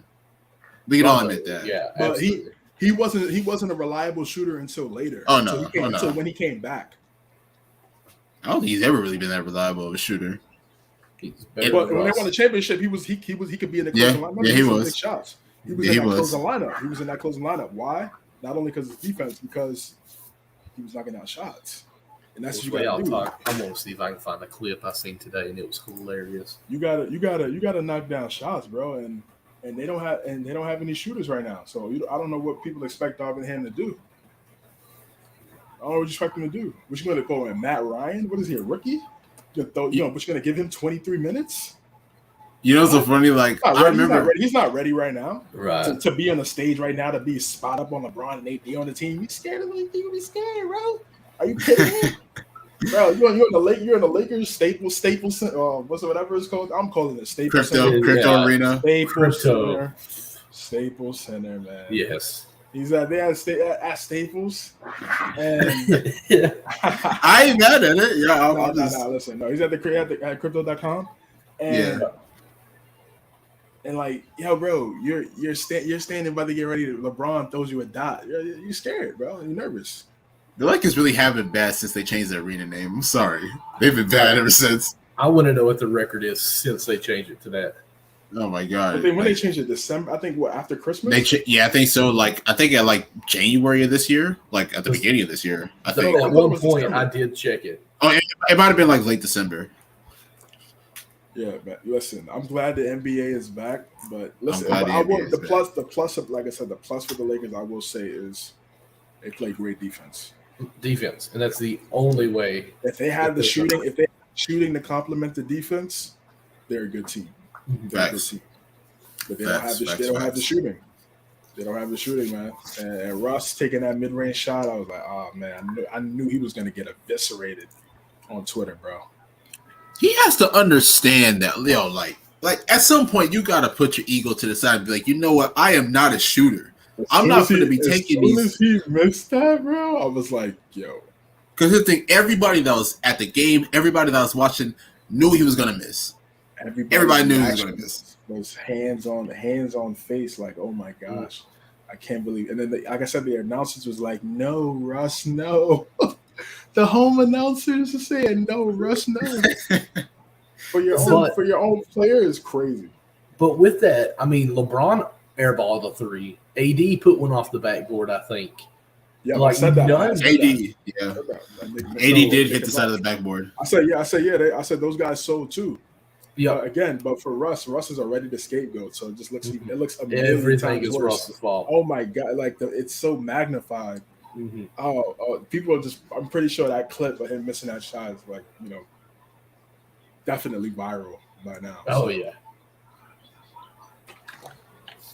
But listen, man, that's for the Lakers, Jazz, Sixers.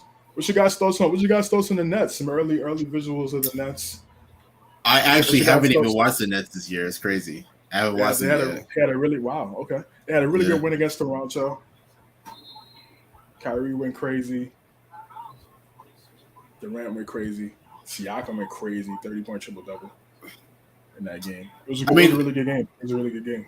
The one thing that I can take from what I've seen on the timeline on Twitter is that, I see a lot of people still getting on Ben Simmons because I think he only scored 6 points or something like that in his last game.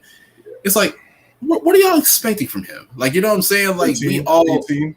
But at least I don't know if he's gonna get that when you're playing with dynamic scores like Kyrie and KD. You know what I'm saying? He's not going for that. He's not even shooting. His role is to, like, here. I agree. He could definitely get it if he wanted to, but he's not trying to be that guy. And that's my problem. Well, 18 is not being that guy, though. Like, 18 to me off of that is setting the pick and roll and getting that easy pass that we were talking about with other big guys and score maybe 8 points off of that. That's only 4 baskets. And then the other, we'll say 5 baskets or 3 baskets are offensive rebound putbacks. That's nothing he did offensively where he is doing anything fanatic. Like I said, I haven't watched any games, so I can't really say much about it, but I just see a lot of people going crazy on the timeline because Ben Simmons has 6 point, 10 rebound games or whatever. Mm-hmm. I mean, look, if it works for Brooklyn, that's all that matters. You know what I'm saying? I'm not a fan of it. He needs to be more aggressive. He needs to come out and score more. I'm tired of him with the 4 points. How does Nick Claxton have more shot attempts than you? It's bad. especially I ain't gonna lie, Ben always has the ball in his hands. Let me ask that one more time. How does Nick Claxton have more shot attempts than you? And that's the thing. I like Nick Claxton, and I'm gonna get to Nick Claxton too.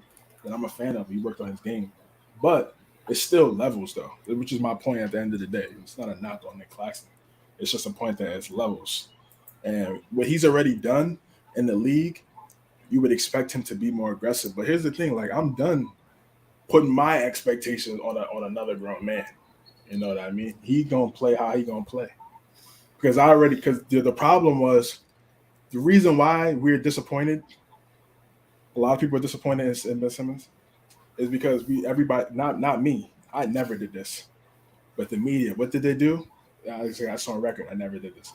they they anointed him LeBron 2.0. Nick, vouch for Nick, Michael, vouch for me, right? Isn't that what they did, right? They called him. They called him the agent and everything. Stephen A. LeBron. It's. You might as well call Ben Simmons LeBron without a jump shot. Vouch for me, right? No, you're right. You're right. Ben Simmons is coming out. So they do that with everybody. Everybody's the next LeBron. No, Zion was the next LeBron. You can't say they do that with everybody. They don't do that with everybody.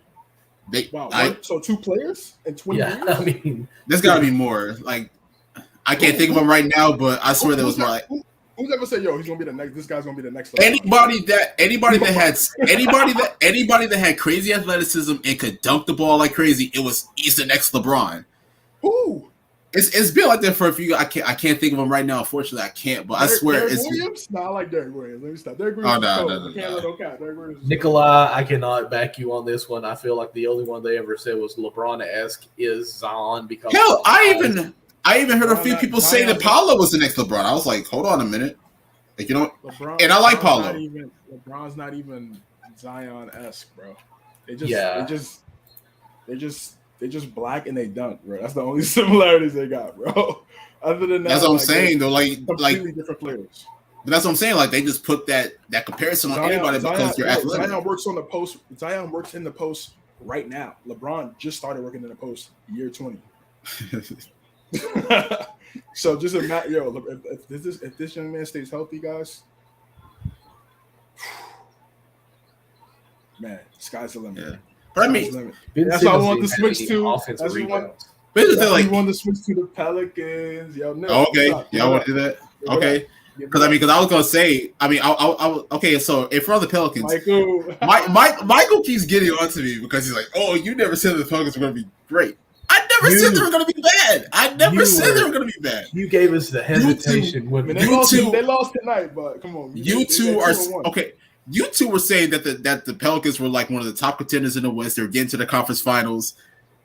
I disagree with that. I think the Pelicans are a playoff team. I don't think that they're better than Golden State. I don't think they're better than the Clippers. I don't think they're better than the Nuggets. And that nope. After Clippers, and that's it. So the Pelicans are up there with Denver? Sure. Either or. That's 3 or 4. Who's starting Giannis on that team? Giannis? You mean Jokic? I mean Zion. Zion.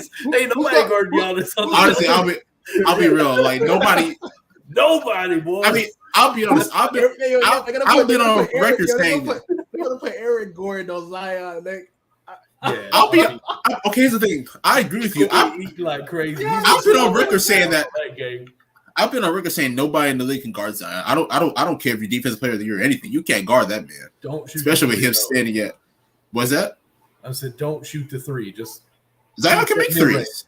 Zion can make threes. But I feel like when he starts shooting those threes, he starts staying away from that rim.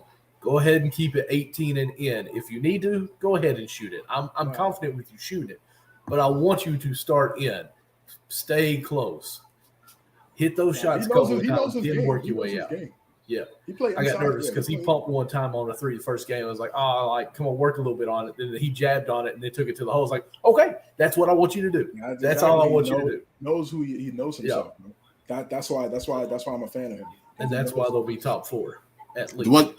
The one thing that I will say, seriously, because he knows himself. Really. And because Clippers, they don't care about that record. They just want to get into the playoffs. If you're bitching Kawhi first 20 games. So even though we say they're higher than them, I don't even think the Clippers or even the Nuggets really worry about what seeding. It doesn't matter about seeding. I mean, let's say for instance the Pelicans finished the season as the 3rd seed in the West and the Clippers were the 6th. I still don't think that the Pelicans are better than the Clippers. Okay. Than a healthy Clipper team. By the record, they would be. I mean by record, but it's like when it comes down to the playoffs, when the game slows down, you're playing a different style of basketball. So this is episode 2 that you're saying that the Pelicans are not good. I did not say that. Let's put closing lineups next to each other, right? You got McCollum, Ingram, Herb Jones, Zion, Jonas Valanciunas. That's an elite lineup. John Wall. You might be. I would say. I'm gonna say Reggie Jackson. No, I'm gonna say Powell. I'm gonna John Wall, Powell, Paul George, Kawhi, and it got to be Zubac. It has to be Zubac for Valanciunas. Yes, which he's looking good, or at least he looked good against the Lakers. That's a phenomenal series. That is a good series. Woo! That's a great series. Hey, right there, CJ, according to Nick, it's cakewalk for the Clippers. But so here's the thing. Like we're mentioning nobody can guard Zion in that series. So are you guys saying So let's say there's a matchup Kawhi and Herb Jones. And look, Herb Jones is one of my favorite defenders. You know that's food. Yeah, of course. That's what I'm saying. Like, and look, Herb Jones is one of my favorite defensive players. Well, he's not ready. He's not ready for that. He's not ready for Kawhi. Nobody is. Nobody's ready. But I mean, even Valanciunas. But that's what I mean, though. My thing is, listen, Paul George is special, and he could prove me wrong. But I think first off, nobody could guard Zion. Nobody can at all. That's a fact. So it's gonna be Kawhi on Zion. Well, I'm gonna say that. Well, that's a good matchup. Somebody's getting in foul trouble. Probably Kawhi. It's gonna be Kawhi. It's gonna be Kawhi. Kawhi is a great defender, but he ain't guarding that big boy. I'm sorry, he ain't guarding him. He brought him up one time. That knee is gone. Honestly, it's just two. If he gets to his spot, it's two dribbles and he's getting to that left. He always gets to the left hand. It doesn't matter. You know what he wants to do, and he still gets there. And the thing is, too, what we talked about last time was with Zion, you might be able to kind of contend a shot or two, but he's so head smart in the game, he's already reacting to his miss to get that rebound and put back up. So you might stop him, but you can't block him out as you stop him. So it's like, I'll just miss it over here and go get it and dunk it. I mean, we've seen it. And he's gonna get that opportunity. Why? Because Jonas Valanciunas is on the 3-point line, so he brings that big man out. So there's nobody down there to box him out. That's what I have been saying. When Valanciunas able to space the floor, because you got to remember, Zion averaged 27 a game on 60%, 62, 63% shooting, and he had Steven Adams as his center next to him, who couldn't space the floor. And now you got Valanciunas. Right. Adams is good, but Adams is not a floor spacer. It's a different player. They could have four. They could have. And this is why I saw them and I thought they were going to be good. Is because they could have 4 people average 20. I mean, that's right. You got CJ, you got BI, you got Zion. Who's the fourth guy? Valanciunas. Valanciunas average 20. Okay. Definitely. Yeah. But offensive rebounds and how he can space the floor. He can shoot free throws. He could definitely get 20. Sweet. He had 30 and 17 the other night. Soft hands. Yeah, he gets to the bag. He gets to his spots too. They have all their guys get to their spots. Think about that. CJ McCollum gets to his spots. BI gets to his spots. Jonas Valanciunas, you cannot stop them from getting to their spots. They got 4 guys that you can't stop from getting to their spots. I bet you McCollum. That's 80. That's 80 points right there, right? So that's 80 probably points right there. He's probably the most happiest player in the NBA. Who's that? To go from CJ McCollum to go from having Dame as your partner, where you have to play, both of you all are the only offense. Your back is broken and you're still playing, and now you can come to this team and say, you know what, you got this. Go ahead. Like, okay, I need to. I got you. You know what? Go ahead. Oh, you want to be BI? Go ahead over here. Like, Val, come up, send me a pick. All right, you know what? Just go ahead and take on. Like, he's eased into the game again. And I think he's not had that chance in the NBA. And I think CJ McCollum probably will benefit more or most happy because of this unit that they can have. Oh, yeah. He's a great fit for this team. Yeah, he's like one of the best third options in the NBA. Like, might be like. I mean, we talked about possibly being a one option on some teams before. Like, he could be that guy. Yeah, on some bad teams, yeah, for sure. So, and we're now saying that one option is a 3 option on this team. That's why this team is like top 8. Yeah, they're gonna be really good. They're gonna be. Come on, Nick. They just need Michael. Come on, Nick. They got 4 guys that can score 20. When did I ever say the Pelicans were going to be bad? Like that's what I'm trying to figure out. I don't remember saying this today. You said, okay, what teams? So we know what you're saying.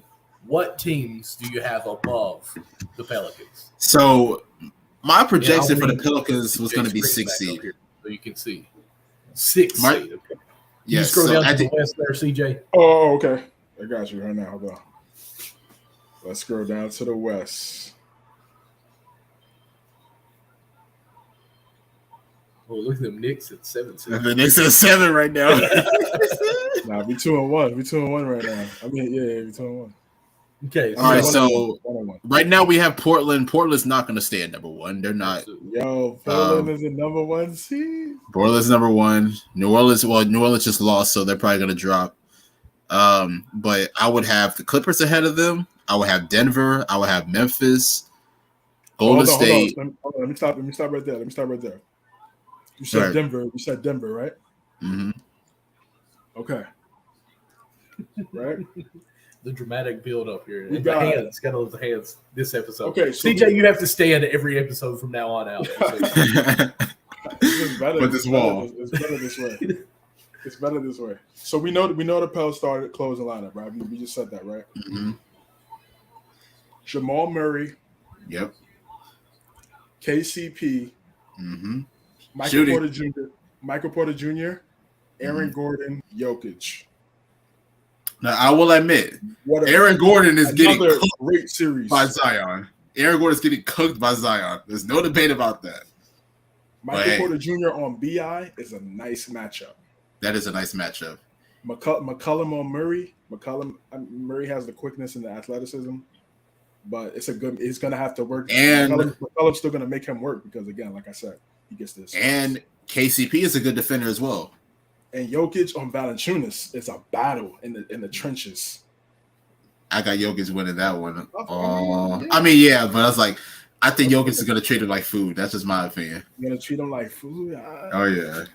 Jokic Come on, on man. defense, though, like Well, none of them played. Both of them, neither of them play defense. So. Jokic is a good team defender to a degree. He's a good team defender. He's not. I mean, he's if not I'm a good rim 7'2" protector. with a wingspan of 7 foot, yeah, I could be a good team defender too. I mean, just do this, and I mean, heck, you're going to deflect one pass. That's all. Yeah, that's all we need. That's all they need to do.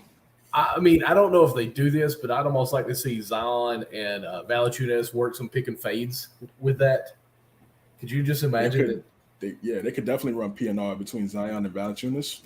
Yeah. That changes everything. Because now, if they No, switch even on pick that, and fade too, instead of just the pick, pick and and roll. pop. Oh yeah. Yeah. Pick and just screen action. In Yeah, general, because if they do screen action, now because because most teams they switch, mhm. so you could get Zion on Jokic on Zion. That's a mismatch. That's I mean, granted, if he tries to go down low, might be some bodying going on there, but I feel like we already saw what happened already. Rookie Right. season. We saw I what feel like happened. Zion would just blow by him, quick step and get around.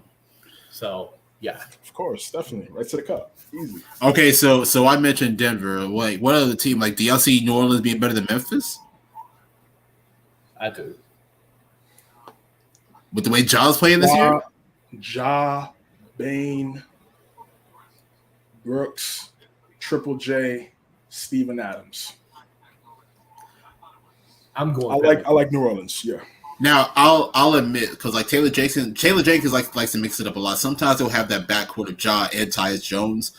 Sometimes it works, sometimes it doesn't. We even saw it not against It's not going the to work against Pelicans. not closing No. lineup though. Yeah, not closing lineup. Tyus Jones good. Tyus Jones Alvarado. That's a good battle of coming off the bench. That's a great. that battle. is a good battle. If I even Herb think they're Jones better is than knocking Phoenix. down his shots, it's GG's. If Herb Jones is the X factor in that lineup. If he can space the floor at an elite level, it's over. It's over because he's really their only spot up they have on the starting lineup. He's their only spot up. If they stay healthy, Pelicans are better than the Suns too. I ain't mad at that. Wow. Okay. Chris Paul, Booker. Because here's the thing. Who's here? Cam Johnson now, right? Cam Johnson, And- Mikal Bridges. Yeah, I said McCall. Yeah, McCall. Oh, yeah. Yeah, and Hey, DeAndre Ayton. Yeah, Cameron Johnson too. we saw what Valanciunas did to Ayton last year. So I ain't mad at that either. Zion wasn't even there, and it took him 6. So Yeah. we know this. Yeah, that's facts. Yeah, all right, we know this. I'm sure Dallas doesn't even have to be in the question because Cam Dallas did Johnson not on- get good Cam this year. Johnson Or on Zion. Huh. So that's the thing. Like Zion is just really like a smaller man Shaq. Like you know what I'm saying? Like there was no defense for Shaq besides Ben Wallace later on, but it was like prime Shaq. There was no stopping him. Yeah, there was no stopping him. There was no stopping him, bro. Even against Ben Wallace, there was really no stopping him. They just were mentally checked out. Yeah, but that's again, true. Credit to the Pistons. They deserve that. They executed. But yeah, let's look at some of these other teams right here in the Western Conference. Again, it's really early, guys. So yeah, you may see a team they're like, oh well, they're 2-1, and they're not gonna really. We don't think they're gonna be really good. We don't know. It's 82 chapters, so anything can happen for sure. So yeah, again, we talked about Utah, Denver, and they took the L opening night, but I mean their opening game they took the L and then came back and got a dub against Golden State, really close dub. Yo, Michael. Are Yes, the sir. Pelicans better than the Lakers?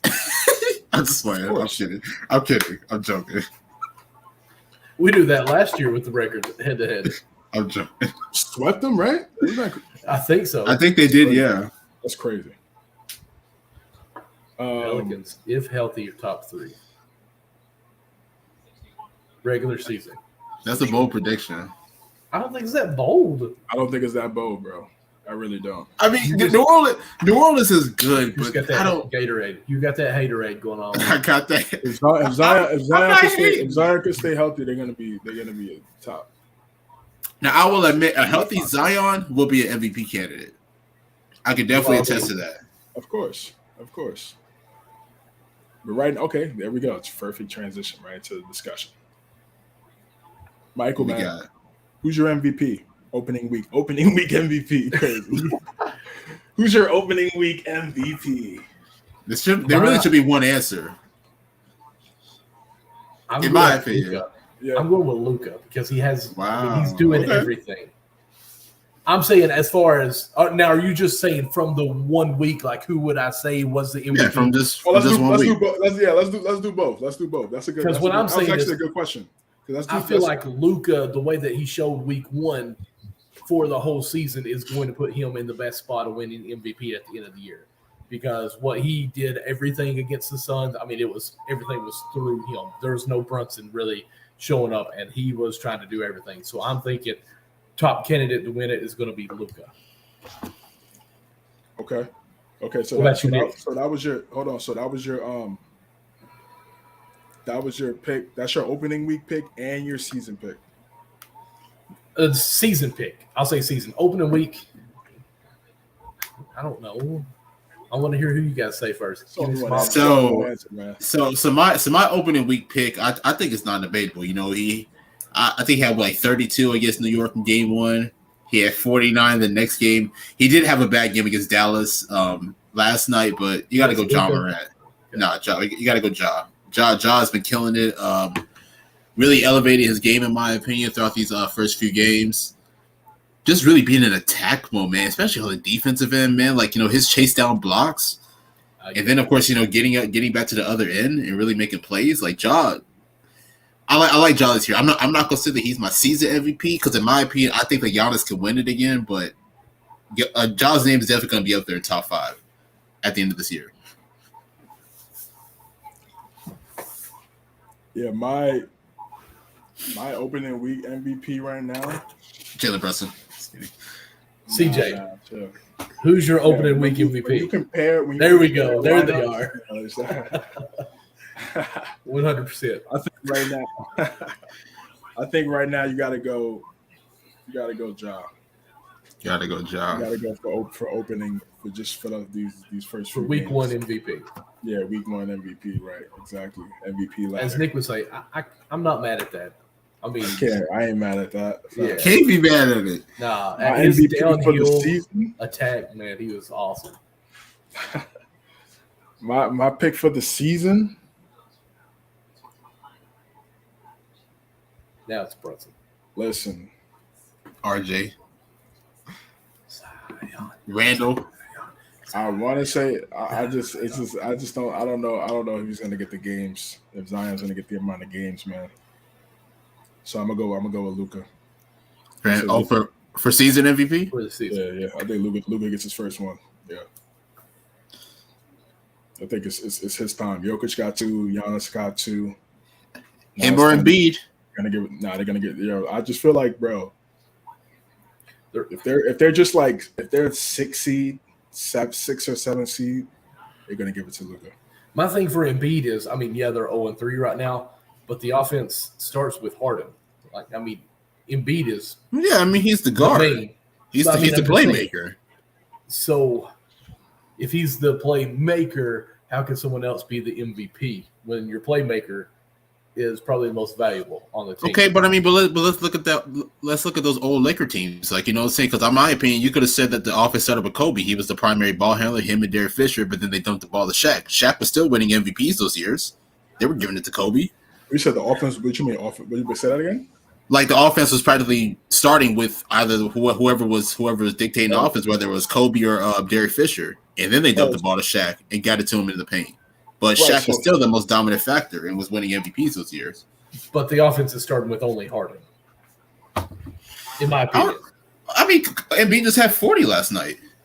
Embiid is great, don't get me wrong, but I just feel like Harden's going to have the ball in it. That's going to conflict with that a lot. Well, you just need to give Embiid the rock. As long as you give Embiid the ball, then.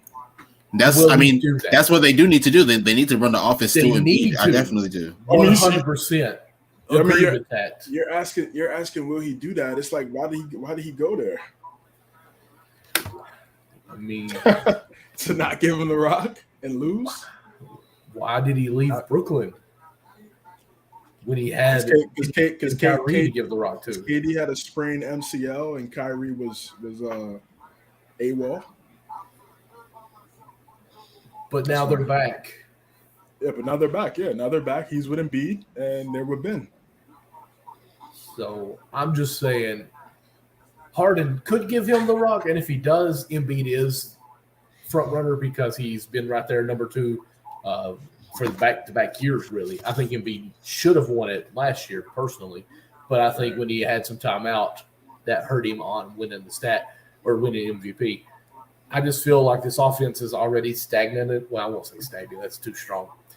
I feel like this offense, we're 3 games in. I'm not going to get into too much of saying that there's already too many things going crazy, but I do think Doc possibly may be fired if they lose a couple more. So they need to fix something quick. Yeah, they got to fix their defense a little bit.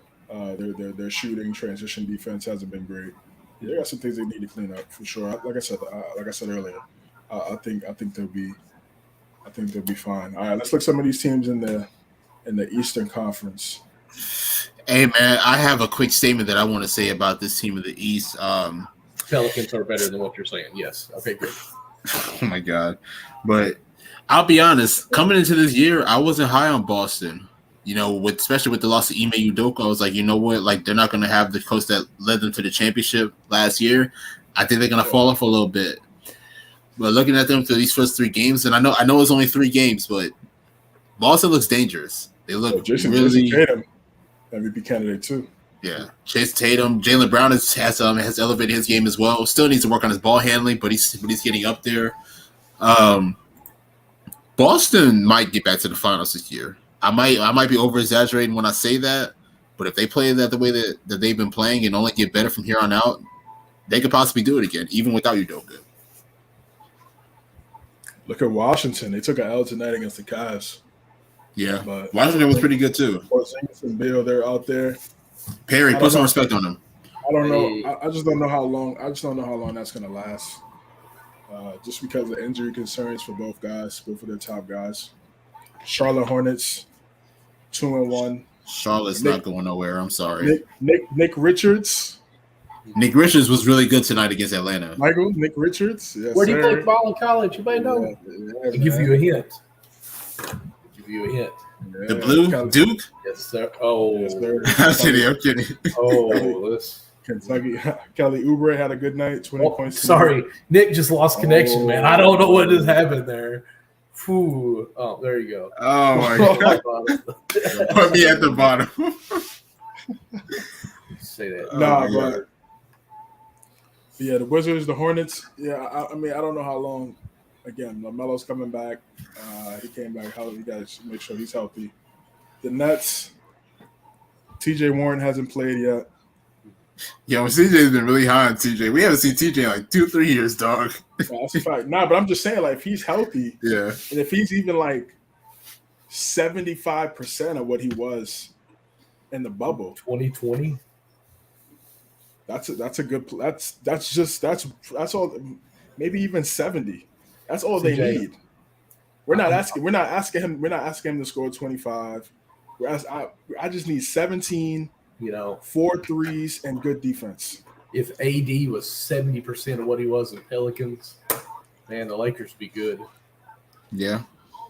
No, that's a fact. That's a fact. But I'm just saying if he wants to be successful, Of course. That's like that. Like at minimum, if he's that, and he's playing for them, they're gonna be. It should work.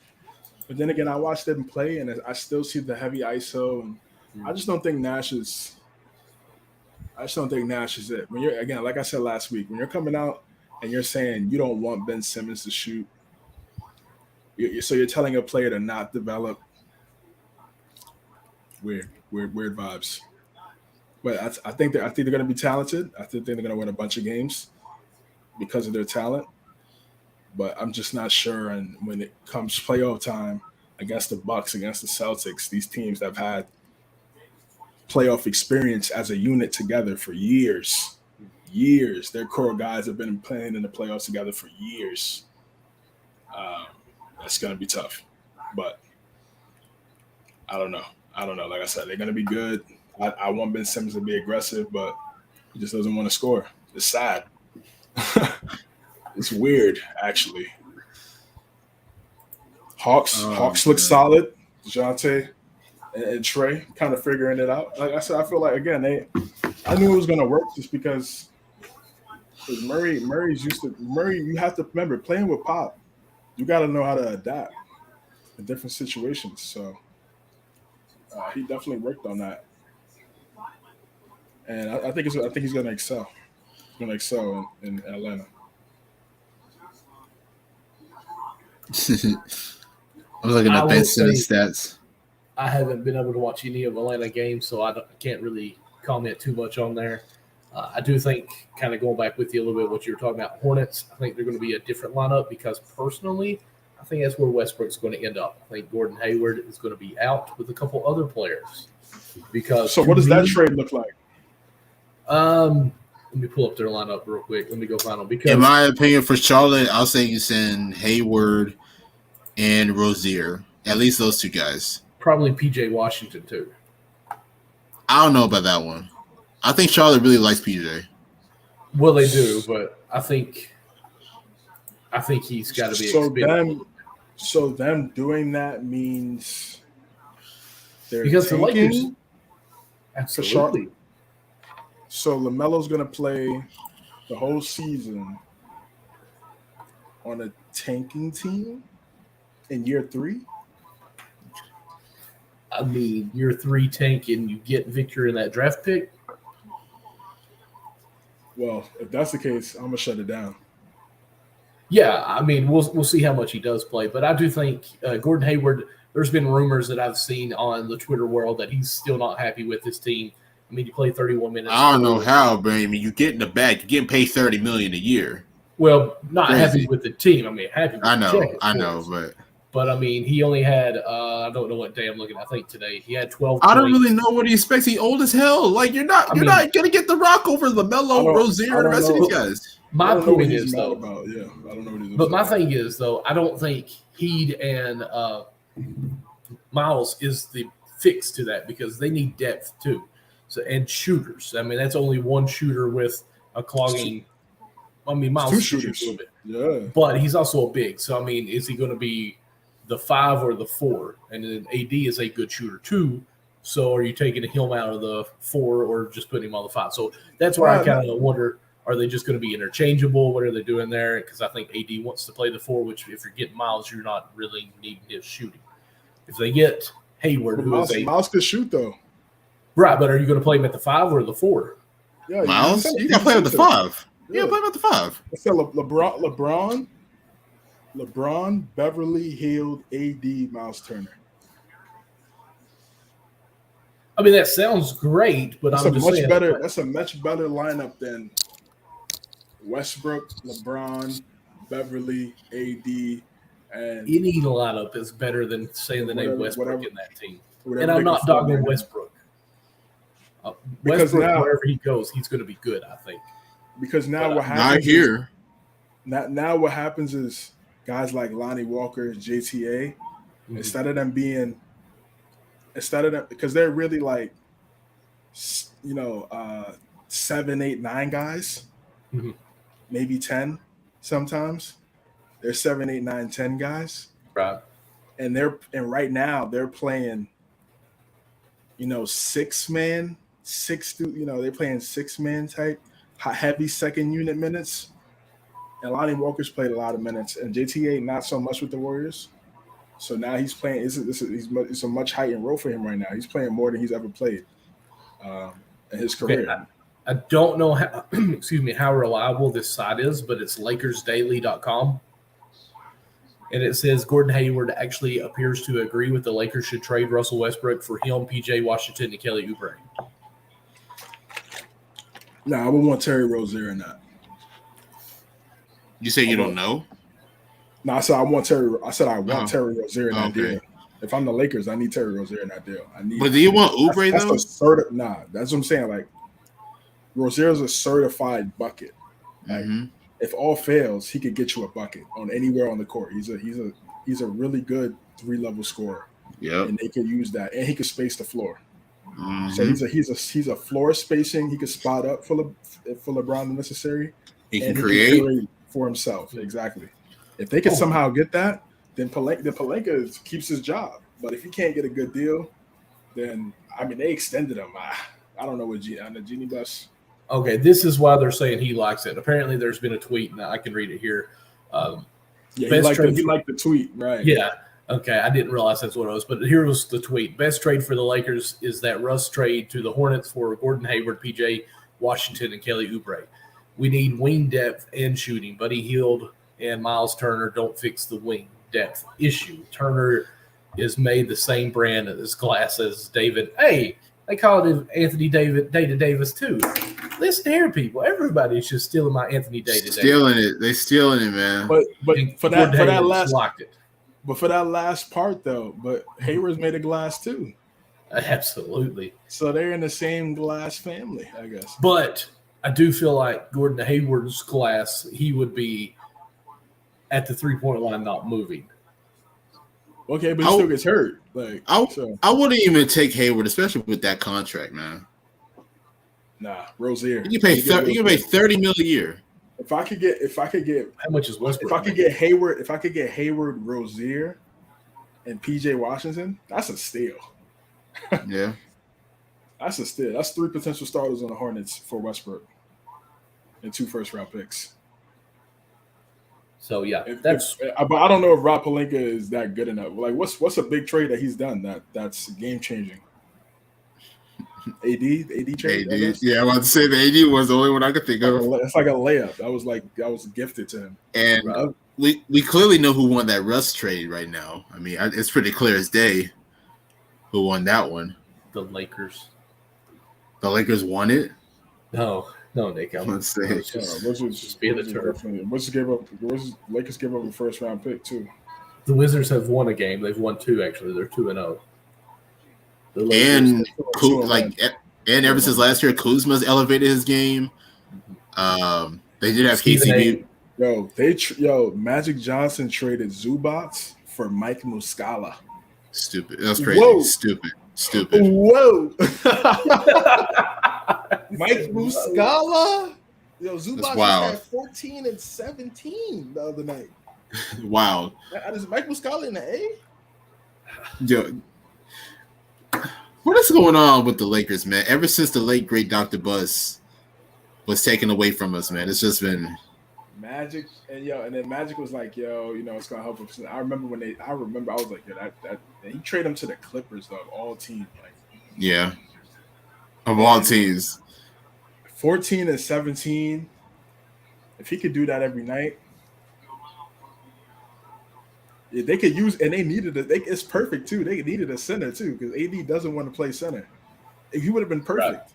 Well, LeBron would have set him up so perfect off the pick and roll. Like the thing is, could you imagine at that time? Because at that time they had LeBron, they had Ingram, they had Lonzo, and those guys. Could you imagine if they traded Lonzo, Ingram, and whoever to the Clippers for Shai Gilgeous-Alexander?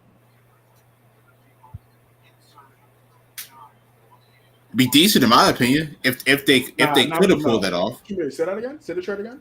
Like, okay, I'm just paraphrasing. Like, I don't know, Ingram, Lonzo. I don't know if you want to send a pick or whatever for Shai Gilgeous, and probably a few other pieces. Nah, they wouldn't do that because BI is better than SGA.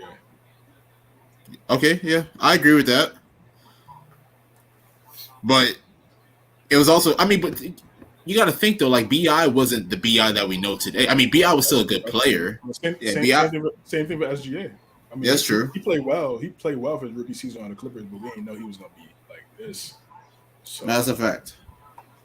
But that.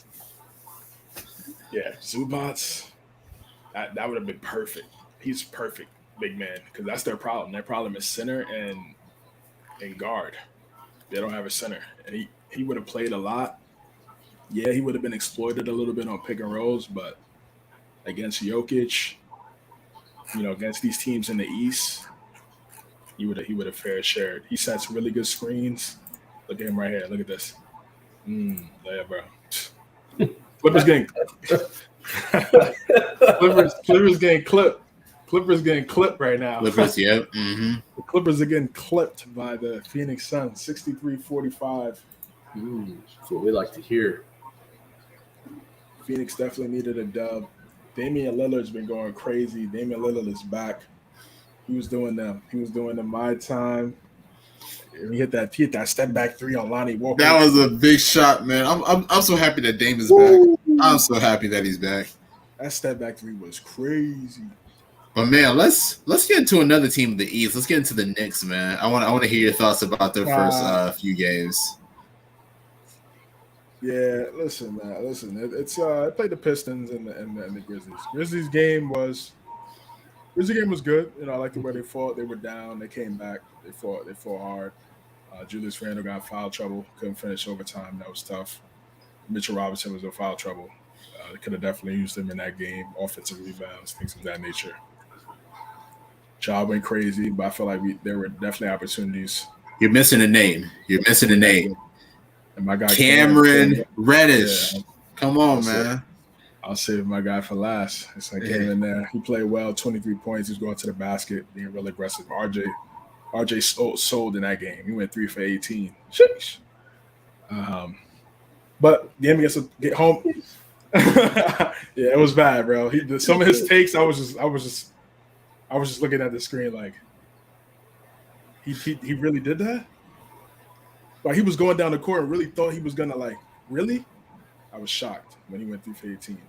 But when there was so many people wide open, if he would have just dribbled it out just for a half a second and just dotted somebody at the hash. But young players. But home opener against the Pistons, it was a good win, much needed win. Obviously, Pistons they're still young, but the Pistons did beat the Magic, and I think a lot of people thought the Magic was going to win that game. Nope, they should have won. I mean, because they were up the majority of the contest. Pick the Pistons. It's on record in the space. Mm-hmm. Picked them. But yeah, it was a good win against the Pistons, man. The Magic, and I like Brunson's a great addition. You need that point guard. The Knicks, it was for 10 straight years. The Knicks had a different point guard at the start of the season. That's wild. Wow. 10 That's tough. Straight seasons. Yeah, because in the Mecca, they did a whole documentary of New York City point guards. Really? And the professional basketball team in New York hasn't had any stability at point guard for a decade. Yeah, I'm about to say because I mean it probably dates back to the Jeremy Lin year, doesn't it? After that, right? Oh, after the Lin year, yeah, that's when it was Felton. Yeah, bro, all those guys. Tony Douglas. Felton was pretty solid. He was pretty solid in those few years he was there. He was solid. He was All, Who's all past his, his his prime? his prime was in Charlotte. He was a Bobcat. Yeah. Yeah. Wasn't he a Buck I was a- too? He might have been. I don't think so. He might have been a Buck. I know He was a Piston. Clipper. He was a Clipper. He was a Clipper. I know he was on a Thunder. He used to sell some of those shots when he was on OKC, boy. That man was short and stout. The boy was I short. was like, you have to make that, man. I was rooting for them boys to be Golden State. I ain't gonna lie, I was rooting for them to beat y'all, bro. It's all good. I was rooting for them to beat y'all, bro. I was It's like, all yeah, they good. up 3-1. I was like, oh, they up 3-1. Let's get it. They up 3-1. KD about to do it. They about to shock the world. I was like, we about to see Bron and KD part 2. Hey, I was scared that year. I'll admit, I was scared. I was like, yeah, I was man. like, let's go. I was like, yo, bro, if they sell, CJ has to stand every episode from here on out. yo, five, 6, and 7. You have to stand. 5, 6, and 7. We almost lost game 6. That's how crazy it was. Clay had to hit like what 12 threes? 42. I'm just watching. Yeah, they come up half court. Clay, it's good. Clay Thompson, good. I'm like, all right. And then To be fair, Westbrook just putting up. Westbrook. Listen, I like Russ, man. and you know what's so crazy? Like, to be that fair, one hurt. Watching 5, 6, and 7, the way they sold yeah. like that, bro. I mean, I knew it was over after that. I knew it was over. There's no way you come back after that. The way they sold 5, 6, and 7, bro.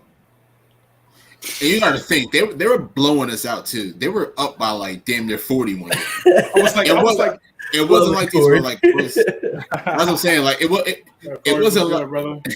shout out to Corey. It wasn't like these were like close games that we lost. We were losing by like 30 in a lot of in those games that we lost to. That's why I was like, I just felt it, bro. I was like, I knew KD and Westbrook. They could beat them. I know they went 73-9, but I was like, they could beat them, bro. KD and Westbrook, they talented enough to beat them. I was like, if Andre Roberson just hit his shots, if Roberson could just knock down his shots. you're relying on that. Roberson hit his shots. I mean, yeah, bro, because they're just gonna whoever's guarding him is gonna sag off and double on KD and Russ. So he gotta shoot the pill. Well, speaking of sagging off, You can live with that all day. We'll live with that all day. And that was my problem with OKC before we traded. That was my problem with OKC. Is that moving back and forth? That was my loving the problem. energy. Let's get it, man. Let's go all day. He's standing, Corey. That's what I said earlier. He's got to stand every episode because he's bringing it right now with the CJ is not trying to stand for 3 hours, man. But that was my problem with OKC was that they had Cephalosha, right, for the early stages. The early days, yeah. The Genesis stages, right, Mm-hmm. and then they transitioned to Roberson. Why? I mean, and look, Roberson is a terrific defender. They should have. I don't know if I said this on here. I might have said this on here, but I said they should have started Harden. Oh yeah, I did say this on here. They should. I don't think Harden was on that same team with Roberson, was he? No. I'm saying. Oh, it's Cephalosha. Oh yeah. Yeah, you start Harden, bro. Yeah. But that's for another time. That was what was it like? Who was the head coach? Scott Brooks at the time. Yeah. Knicks play the Magic. Let's look at some of these games from Monday. Let's make some Wow, you predictions. totally read my mind. I was actually about to share that. Great minds think alike, brethren. Sir. NBA matchups. Shabam. Let me know when it's up there. Yeah, it's up. Okay. So starting off, we got the Pacers against 76ers. Philly's got to win that one. Philly's got to win. I'm sorry. I feel like if they lose this one, it might be in sync for Doc Rivers and bye. What Chief Keef say? Finito. He said, yeah. Chief Keef. I got Philadelphia. So we are going Philly. Oh, this one I want to say too. Perfect. I'm glad we're doing it. Shout out Benedict Mathurin. Definitely rookie. I mean, again, it's week 1, but he's one of the best rookies this year. He's gonna be a far. favorite. Yeah, he's gonna be a favorite for rookie of the year for sure, man. He's a bucket. He's a bucket. And let me just say, like 23 in his first 3 games. Let me just say something about Ben too. Like he's definitely elevated, at least from his last year at Arizona to this year as a perimeter scorer. he's been playing really well on the perimeter compared to what he was doing at Arizona. So I'm definitely proud of him. For sure. Halliburton is also elevated as a scorer as well. Like I was watching last night's game against Detroit. Like his way to play in the drop coverage and get those mid-range jump shots, I was like, whoa. Mm-hmm. Hey, where did this come from? Yeah, he worked on that, bro. He worked on that. Yeah. He's smart. His shot is unorthodox, but it works for him. He gets to it. Mm-hmm. He gets to it. And he was hitting some deep threes too. I was like, golly. Yeah. All right, next game we got the Raptors and the Heat. All right, I got you. We got the Raptors and the Heat.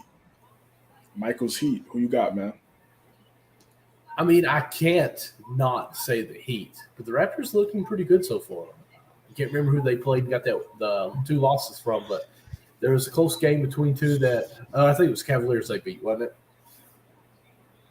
I'm pretty sure that's who they won against was the Cavaliers. So I'm going to say it's going to be a tough fight. Miami is still battling, trying to figure out their defense as far as rotations, everything. Their turnovers are way high still. So this team needs to put it together. But once they figure out the defense, I think they're gold. But I'm going to go Miami here, but I could see an upset.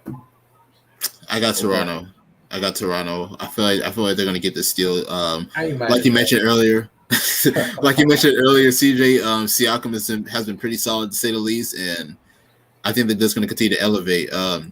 My thing is with Miami, that loss to Chicago. I know they ended up, or that loss to Chicago and Miami, 2 pretty bad losses. But I'll say this though, like Bam has not looked good at all this year. I don't know what's going on with Bam, but he definitely needs to step up because, in my opinion, he needs to be. It's tough though because it's like I don't know if he's really fit to be a second option right next to Jimmy. I don't know if you want to have him as your second option or have Tyler Hero, but Bam definitely needs to step up. It's not a second option. I don't think they. Well, I won't say that because they do use Bam efficiently sometimes. Bam needs to be in more pick and rolls where he's getting the ball to the hole. But I feel like every time he does roll, they're collapsing on him, not letting him get that. They need a superstar. Well, I mean, I get it though because at the end of the day, Pat Riley is wasting time. I get it though because I mean, at the end of the day, I mean that's Bam's strength though is attacking. Like he can't. I mean, he can make mid-range shots, but he's not a consistent mid-range shooter. He can't make 3-pointers, so it's not like he's really an efficient floor spacer. So he's gonna have to get his points from around the rim. So of course you're gonna collapse. Right. That's what I'm saying. That's why he can't. That's why he can't be a second option. Because like even though Zion can't space the floor, the way he gets to it is something like we've never seen before. I'm going to say this too. Same thing for Giannis.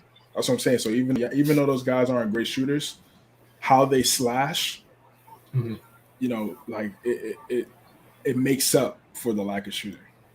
It's kind of the Ben factor where we're saying 18 points for Ben. Like, yeah, but again, Ben, right? But Ben doesn't play like he don't play like a dog.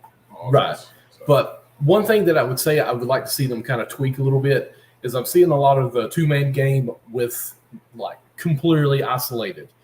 All the other 3 are on the other side, and they're doing a pick away from everyone, which is fine and what you would kind of think you'd want to do. But with Bam, where they're collapsing down on him, I'd like to see them do the pick the other way to the other guys for the fact when the farthest weak guy comes to help off, you're closer to make that skip pass to the corner for that 3.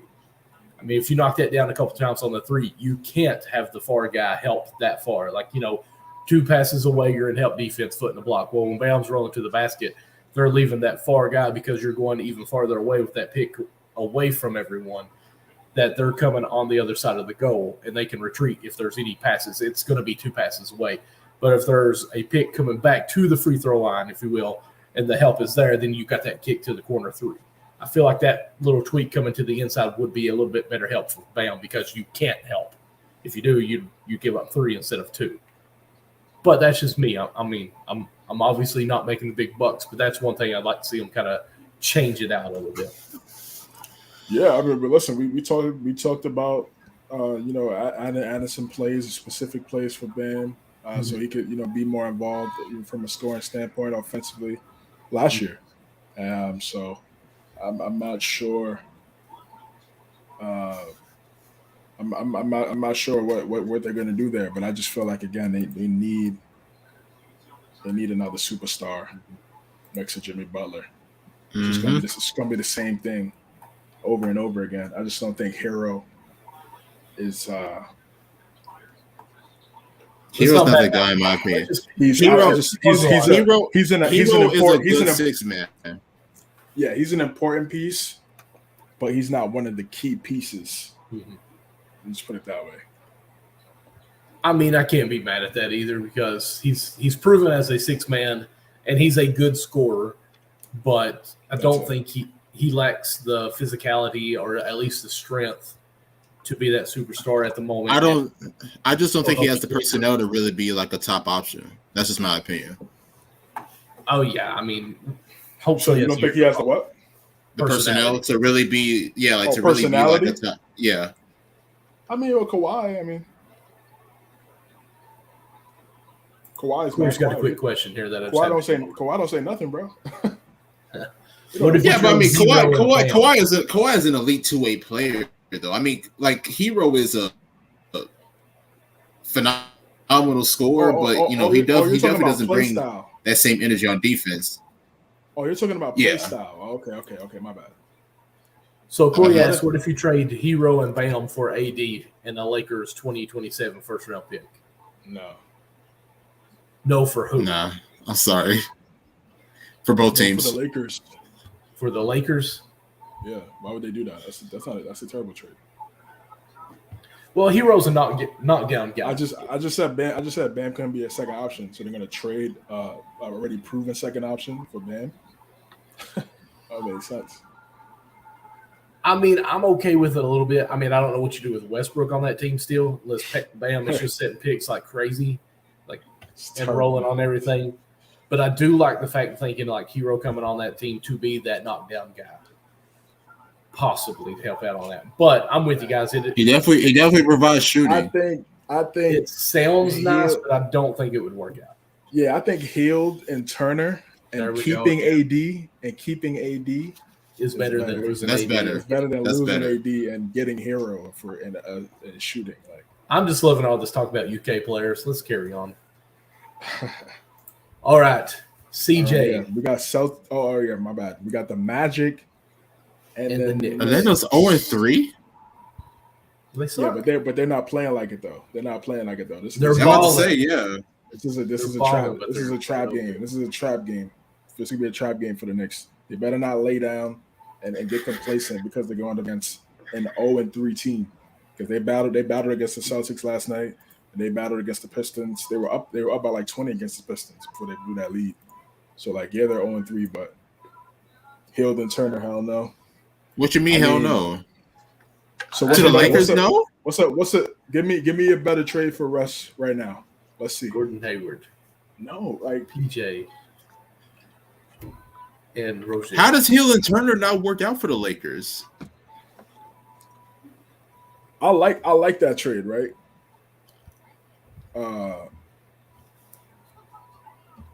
PJ Washington, Hayward, and Rozier. That's a good trade. That's a good trade for them. And if they're able to get that, then it becomes LeBron, Rozier.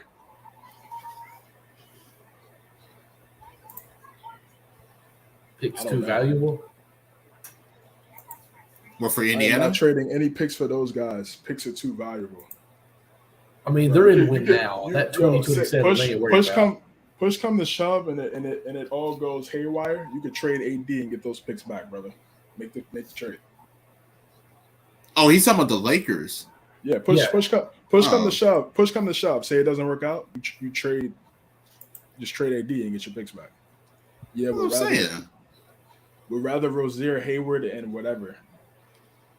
Yeah, I feel like the Rozier is the only interesting piece there. I like Hayward's obviously immensely talented, but he just can't stay healthy. So I'm just not banking on him to play a bunch of games. Unfortunately, PJ Washington is good, young. He's shooting big. He can space the floor. I mean, Space the floor. AD was. You can put him in a small ball 5. You can put him in small ball rotations. You can put him in. Yeah. It's a good trade. I think they could do that trade. I think both of those trades are good. And PJ can even shoot the 3 too. So I mean, right? Yeah, mm-hmm. Right. That's what I'm saying. It's good. Is you got spacing. All right, let's get back to this and Knicks shot creation. Yeah, Knicks Magic. I mean, come on, guys. You say trap game, but who you saying? It's a trap game, but I'm going with my guys. Okay. I mean, why talk about the Lakers when we talk about the Magic and Knicks right now, right? I got the Magic. I think Paulo's going to go crazy in his first game at MSG, and I think that the Magic are going to have to establish something to get their first win. So it's going to be a tough one. I think it may go to OT, but I got Orlando taking out the win. Banchero about to eat the Knicks. Yo, stop chatting, bro. Hey, man, Paulo's looking nice. Toronto might be sellers as well. I mean, I don't know. They always play good defense. You can't sleep on Toronto. I'm about to say, yeah, Toronto's gonna be good this year. But their top tier players aren't as talented as the other team's top tier players. That's really what it is. Banchero about to eat the Knicks? Nah, bro. I like Banchero, but he's not doing nothing, man. Come on, CJ. Come on, man. Come on, man. Come on, he ain't gonna do nothing. Bro. He ain't gonna do nothing. Man. What you mean? Man, listen, man. I ain't mad at you for picking your team, but come on, Paulo gonna get something. You think Paulo's over 20 points this game? I'll say at least 23. Well, that's what he's averaging. Guard can get to him, man. Guard can get to him. Never know. Bright lights. Big city. I don't think he gets over 20 this game, just because one, you guys feel like he's going to eat on that. Being in New York with this team, which kind of has some bigger size, I don't think he's going to be over 20 points. I mean, it's New York your first time. That's tough. What's that mean? All I gotta say, he's played at MSG before. All I gotta say is I hope not as a professional. Mitchell Robinson. Not professional. I hope Mitchell Robinson just doesn't foul. If he gets in foul trouble, we're gonna lose because they got Mo Bamba, Wagner, Banchero, Bobo. I'm saying like Wendell they're Carter big. Jr. They're big. That's what I'm saying. So if Mitchell Robinson gets in foul trouble, the game is over for the Knicks. So I'll just say y'all got to worry about Franz too. Franz in at least 4, yeah. All right, let's move on down. We got the Bulls and Celtics at the Bulls Arena. I got Boston. United Center. Yep. Yeah. United Center, yeah. I got Boston that game. Yeah. I mean, how do you not? Even though for some reason my gut is saying the Bulls. Chicago's been pretty solid, though. I mean, I know they're 1-2 right now, but they haven't played bad this year. They beat Miami the first game. They lost a close one to Washington, and they lost a close one last night to Cleveland. So, I mean, they've been keeping themselves in it. Mm-hmm. Facts. All right, we got the Jazz. We got the Jazz and the Rockets. I got the Rockets. I got the Jazz, man. I got the Jazz. Yeah. The Jazz are looking good. Go on. Nah, they are though. They are looking good. Who you got? I mean, I almost feel like this game don't even matter. It's definitely going to be on League Pass. Let's just be honest. I'm going to go Houston just for the first game home. Maybe they get that win in front of the crowd. Okay. We got Nets and the Grizzlies. I got Memphis. I got Memphis winning. I've got Nets here. I'm going to go Nets. I'm going to go Brooklyn. Okay, New York. Well. Yes, New York stand up. Yep. All right, we got the Spurs and the Wolves. I got the Wolves. Yeah, I got Minnesota. Y'all saw that the Anthony Edwards statement? It was something he said something like, "Oh, like whenever the team goes smaller, that's when I shine the most," something like that. I'm like, "Yo, you got Twin Towers, dog. Ain't gonna be a lot of times with you going small." Yeah, I don't know. Better get ready. I'm scared. I'm just scared for that lineup because I just don't think they have a good point guard to set those guys up. Nope, nah. Like playmaking point guard. Yeah, and for the last game of the night at 10 p.m. on NBA TV, the Nuggets and the Trailblazers. Bro, these teams have been battling for the last 3 years on and off. I'm going Portland. There's moments where they battle against each other, and then they'll have little side missions and go up against somebody else. This is a good rivalry right here. This is a nice little sneaky good rivalry. Yeah. I got the Nuggets. Okay. I'm trying to think. Sorry, guys, my back's itching. Did Jamal play? Did they play today, the Nuggets? They are, yes, I believe so. Okay, I think Jamal did not play today. I think they're going to try to rest him on back-to-back games for a while. So he'll be playing this one. So I'm going to go with the Nuggets on this one. Okay. I guess I'm the odd man out. It's all good. Usually are. You think the Pelicans? Nah, they don't play today. They didn't play today. Okay. My bad. Look right here. Day off, I would say. What am I looking at? Game time? Okay. Come on, man. Come on, man. We saw it today. We're going to see it again tomorrow. Yeah, Jamal Murray playing. Let's see here. Got a few comments backing up here.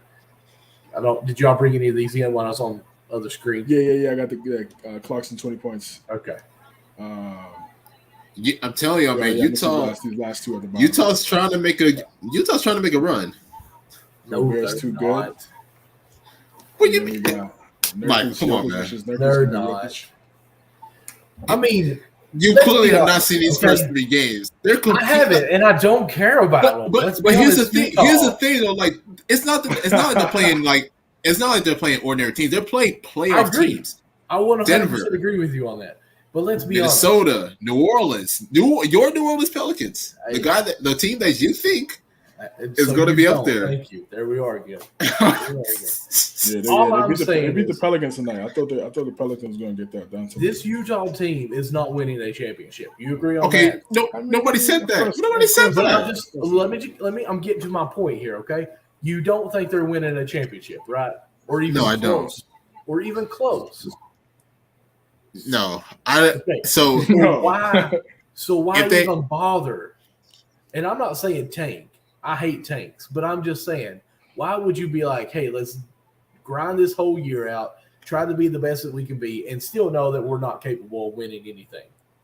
Go ahead, trade off these guys while you have some value. But it's a little bit of a long game here because you got that all-star waiting to be drafted next year, and we all think Utah's got the best chance of getting for some reason. But if you go ahead while you're 3-0 and these players are good, say, hey, you see what we're looking like. Y'all thought these guys are bad. You see the picks we got for Gobert. Hit us up on some picks. We might got some noise we can make here, okay? Everyone's expendable. We can chip whoever you want. You give us some picks, and we can talk.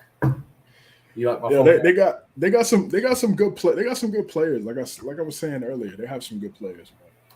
I mean, do y'all think I'm wrong on that? I mean, I agree. Yeah, I think it's like it's going to be. You got to really beat them because they actually have good players. Mm-hmm. Like it's not just going to be like you're not going to blast them by like 20. Yeah, and they're going to lose, but they're going to lose because they're just not as talented. And personally, if I'm one of those teams that are, I mean, I'm going to say the Nuggets, the Pelicans, even Portland could be in this conversation. Those teams that are top mid, 8 and up, be like, hey, if we could steal one of those players from that team, that might push us over the edge. We better jump now while we can before the Lakers say, hey, we ain't making no threes. We need to get somebody from that team. Be like, hey, we got 4 picks we can send you that way. Go ahead and let's make our team better while we can. Because we know that they're going to be tanking. So this is really perfect for Utah to be good because that value is going up like crazy. I see what you're saying. So right now, all the veterans on the team right now are auditioning for contenders, and then as soon as they get traded, then they'll start taking all the L's. If I'm front office, I like that scenario, Michael. I like that scenario. Utah, you keep winning, baby. We're contenders. Let's go for it. But then I'm back in the front office saying, boys, let's get on those phone calls right now and say, hey, we're 3-0, but if you make a right offer for us, it might we could get Victor. We could go ahead and say we could get Victor. We can holler and say, UPS, come pick up a shipment. We got to send it on over. I am not trying to see Victor in a Utah jersey. Ugh, I can't. I do not like that. I don't like that look at all. Just saying, boys. That's possible. If I'm front office, that's what I'm doing. You got to be a believer, Michael. Got to be a believer in the Jazz. I am. I'm a believer that everyone on that team is expendable, about ready to be shipped anywhere. First class out. For as many picks as they can get. It's facts. I mean, I'm see if I can pull up the roster here because I mean I know we named players, but let's just get the roster if we can. Right. Well, the thing about it is that's why you can't really consider them a rebuilding team because they got a lot of vets. It's not like this. I mean, they got young guys, but they still have a lot of vets. Mike Conley, Rudy Gay. Trade for. It's still a rebuild, bro. I mean, they could completely, traded their 2 best players. Okay, their lineup that they have is pretty much a reload. Yes, I will agree with that. Like they've got good team. Why does it say? Oh, look. I wouldn't say reload because to me, like reload means okay, like you built another team that's a playoff contender. After dismantling a playoff contender, to me that's what reloading means. Well, they're using 22s. Okay, they don't have any big guns. Okay, they're using a small a BB gun reload. Okay, using the deuce. Okay. Yes. Let's see where we at. Pew pew pew. The pocket rocket. There we go. Whoa. I don't know about that now. I mean that's what it's referred to. Okay, so that might be huge on your all screen, is it? If it is, I'm sorry. Nah, that's just how it is. That's just how the website is. Yeah. So think of a team that could use one of these players. Go up again. My bad. All right, right there. He's a bucket, but he's young. Right here, bucket. You're telling me Jordan Clarkson couldn't fit any team that is a contender? Yeah, any team. He could. He could. Any team right now. He was just on a contender last year. He need to go to the Lakers. Yeah, I mean, even Jared Vanderbilt can make a way. I think they're gonna keep Vanderbilt though. He is. I think he's a cornerstone piece. You don't think they want to get rid Mike of Conley? Hold up, I know what I need to do. Mike Conley could be a great backup point guard for a contender. Absolutely, I for agree. a contender. I'm getting there, boys. Hold up. I like Milwaukee. I like Milwaukee for Mike Conley. I like that too. I even like Miami. Miami's not too bad. Yeah. Miami's good too. Here we go. Now we're getting to where we need to be, boys. I just think he wants to go somewhere where he's still going to be able to play. Shout out to Aaron Washington, Yes, our sir. brother from another. So shout out Aaron Washington, brother. Yes, sir. Okay, so now we can even look at money. Obviously, Sexton's not going anywhere. Y'all agree with that? Right, yeah, they just extended him, right? Right. Oh yeah, that's true. So Mike Conley, $22 million. Next year, $24 million. No guaranteed, so I think that's player option or something. I don't know how he's got the color coded. Let's be honest. Mike Conley, if somebody calls, he's out. Kelly Olynyk, or I said that totally wrong. Olynyk. Yeah, I think instantly is out of there because he's playing pretty well right now. Correct? Yeah, he's playing. He's playing solid. Their starting lineup is Mike Conley, Jordan Clarkson, Kelly Olynyk, Larry Marketing, And Jared Vanderbilt, I think.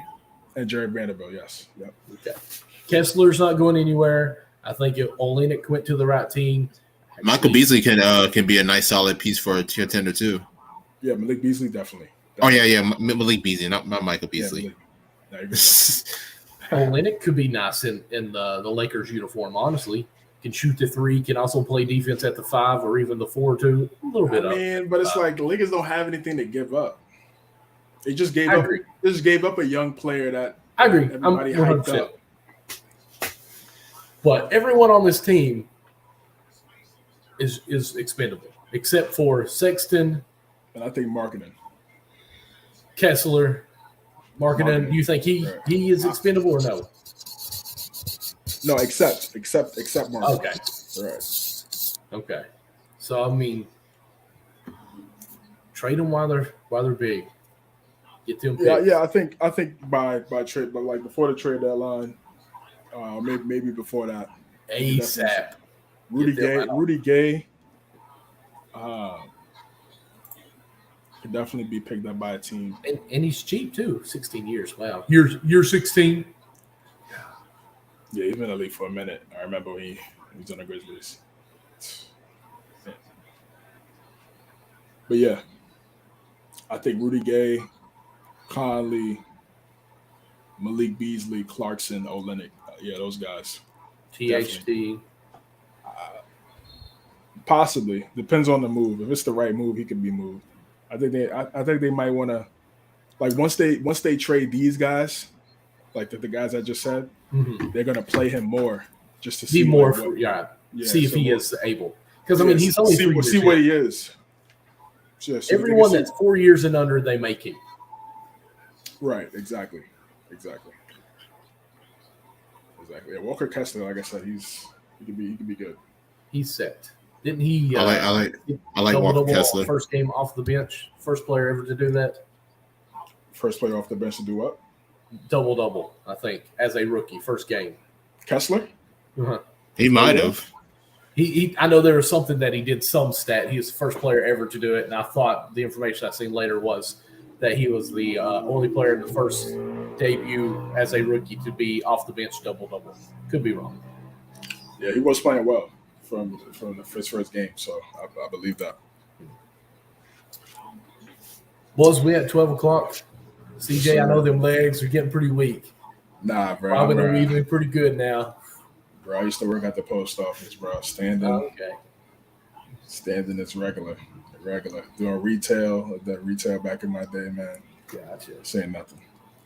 Nick, I don't even think I've ever seen you stand up, so we know.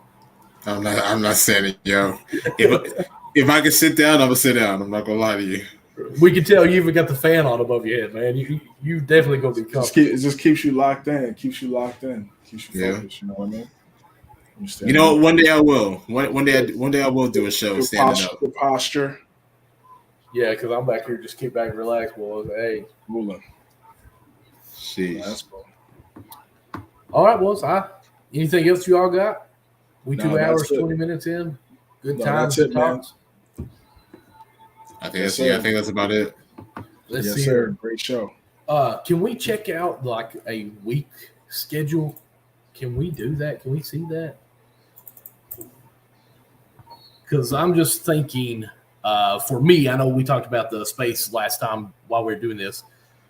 Tomorrow is not going to work out for me for doing a space more than likely because I got to be able to do Tuesday, Wednesday, or Tuesday or Wednesday, either one. I should be good. Like Tuesday. Tuesday's good. I think Tuesdays are TNT games, right? So yeah, might be good. Yeah, that's perfect. Tuesday and Thursdays are TNT games. Okay. Yeah. Oh, it looks like the late games, Golden State and the Suns. That'd be nice to watch. It's gonna be a good one. At 7:30, we'll have Dallas and the Pelicans. That'd be nice. That's tomorrow, right? No, it's Tuesday. Go Mavs. Go listen at you. Pels, Mavs. It's gonna be a good game. That'll be a good matchup. That would be nice. Wednesday, let's see here. Wednesday, big games as far as matchups. Looking through here, got Miami and Portland at 10 o'clock. Denver and Lakers at 10 o'clock as well on ESPN. That's really Brooklyn and Milwaukee at 7:30 on ESPN as well. On that should be Wednesday. On Wednesday as well. So that might be a good game to watch there, but it's kind of early. I know it's hard for us sometimes. The early games to get on the space, but yeah, late night vibes. Yes, sir. We get the late crazy night on there. Might be able to go Friday if y'all down too. Friday. Yeah, Friday. Where's the games at? They got Pacers, Wizards on ESPN, and they got Pelicans and the Suns. That's gonna be a good matchup on Friday.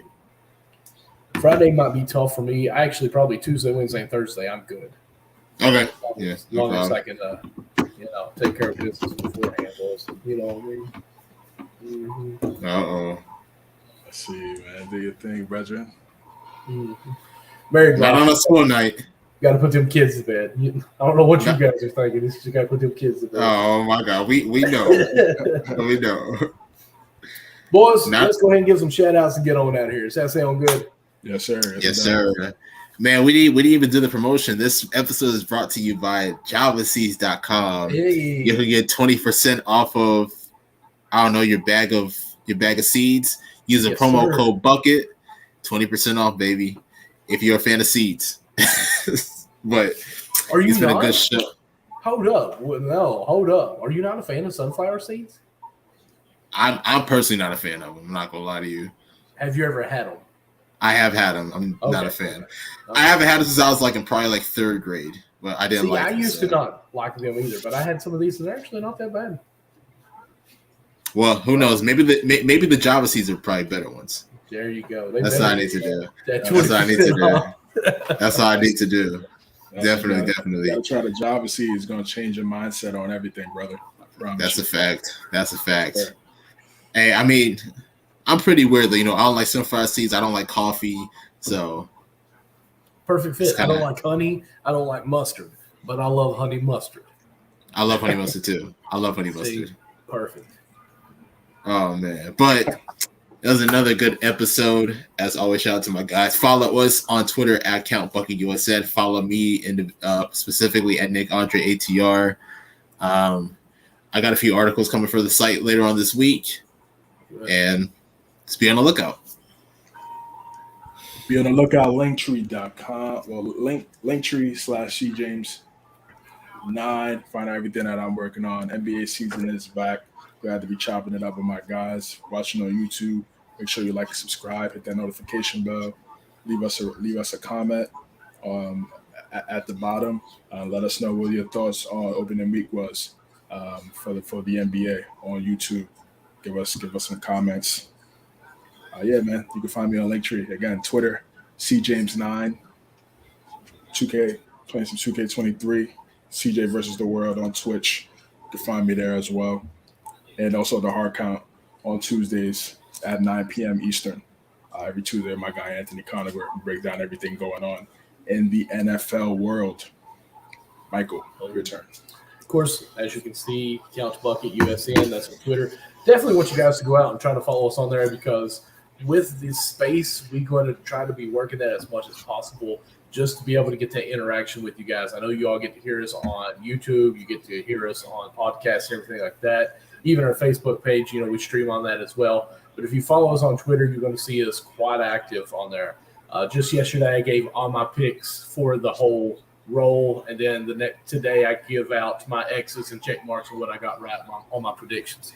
So I'm going to try to do that ever so often as I can. You guys, if y'all want to do it as well, that way we can I think it'd be nice to do like a running tally to see how we do on our picks as well. So daily picks for the day. Yeah. Yay, there we go. And then we can kind of see who's the better pick at this. And we all know that Nick is not going to be because every time the Pelicans play, he's going to save the other two. But with that being said, you can follow me on Twitter, my personal account, MDLawson00. That's all social medias. My link has my bio for my link tree as well, or my bio has the link tree in it.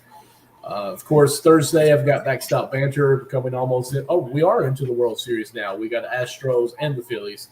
So we'll be some primetime conversations going on with that as well. Thursdays at 9 p.m. with CJ's boy, not my boy, Connie. Gets on my nerves. Not your boy. No. Damn. But he's my boy. I just like to give him a hard time. We pick at each other. But with that being said, guys, I think we can call it a night. And you guys have a good one. Deuces. Guys, have a good one, man. Take it easy.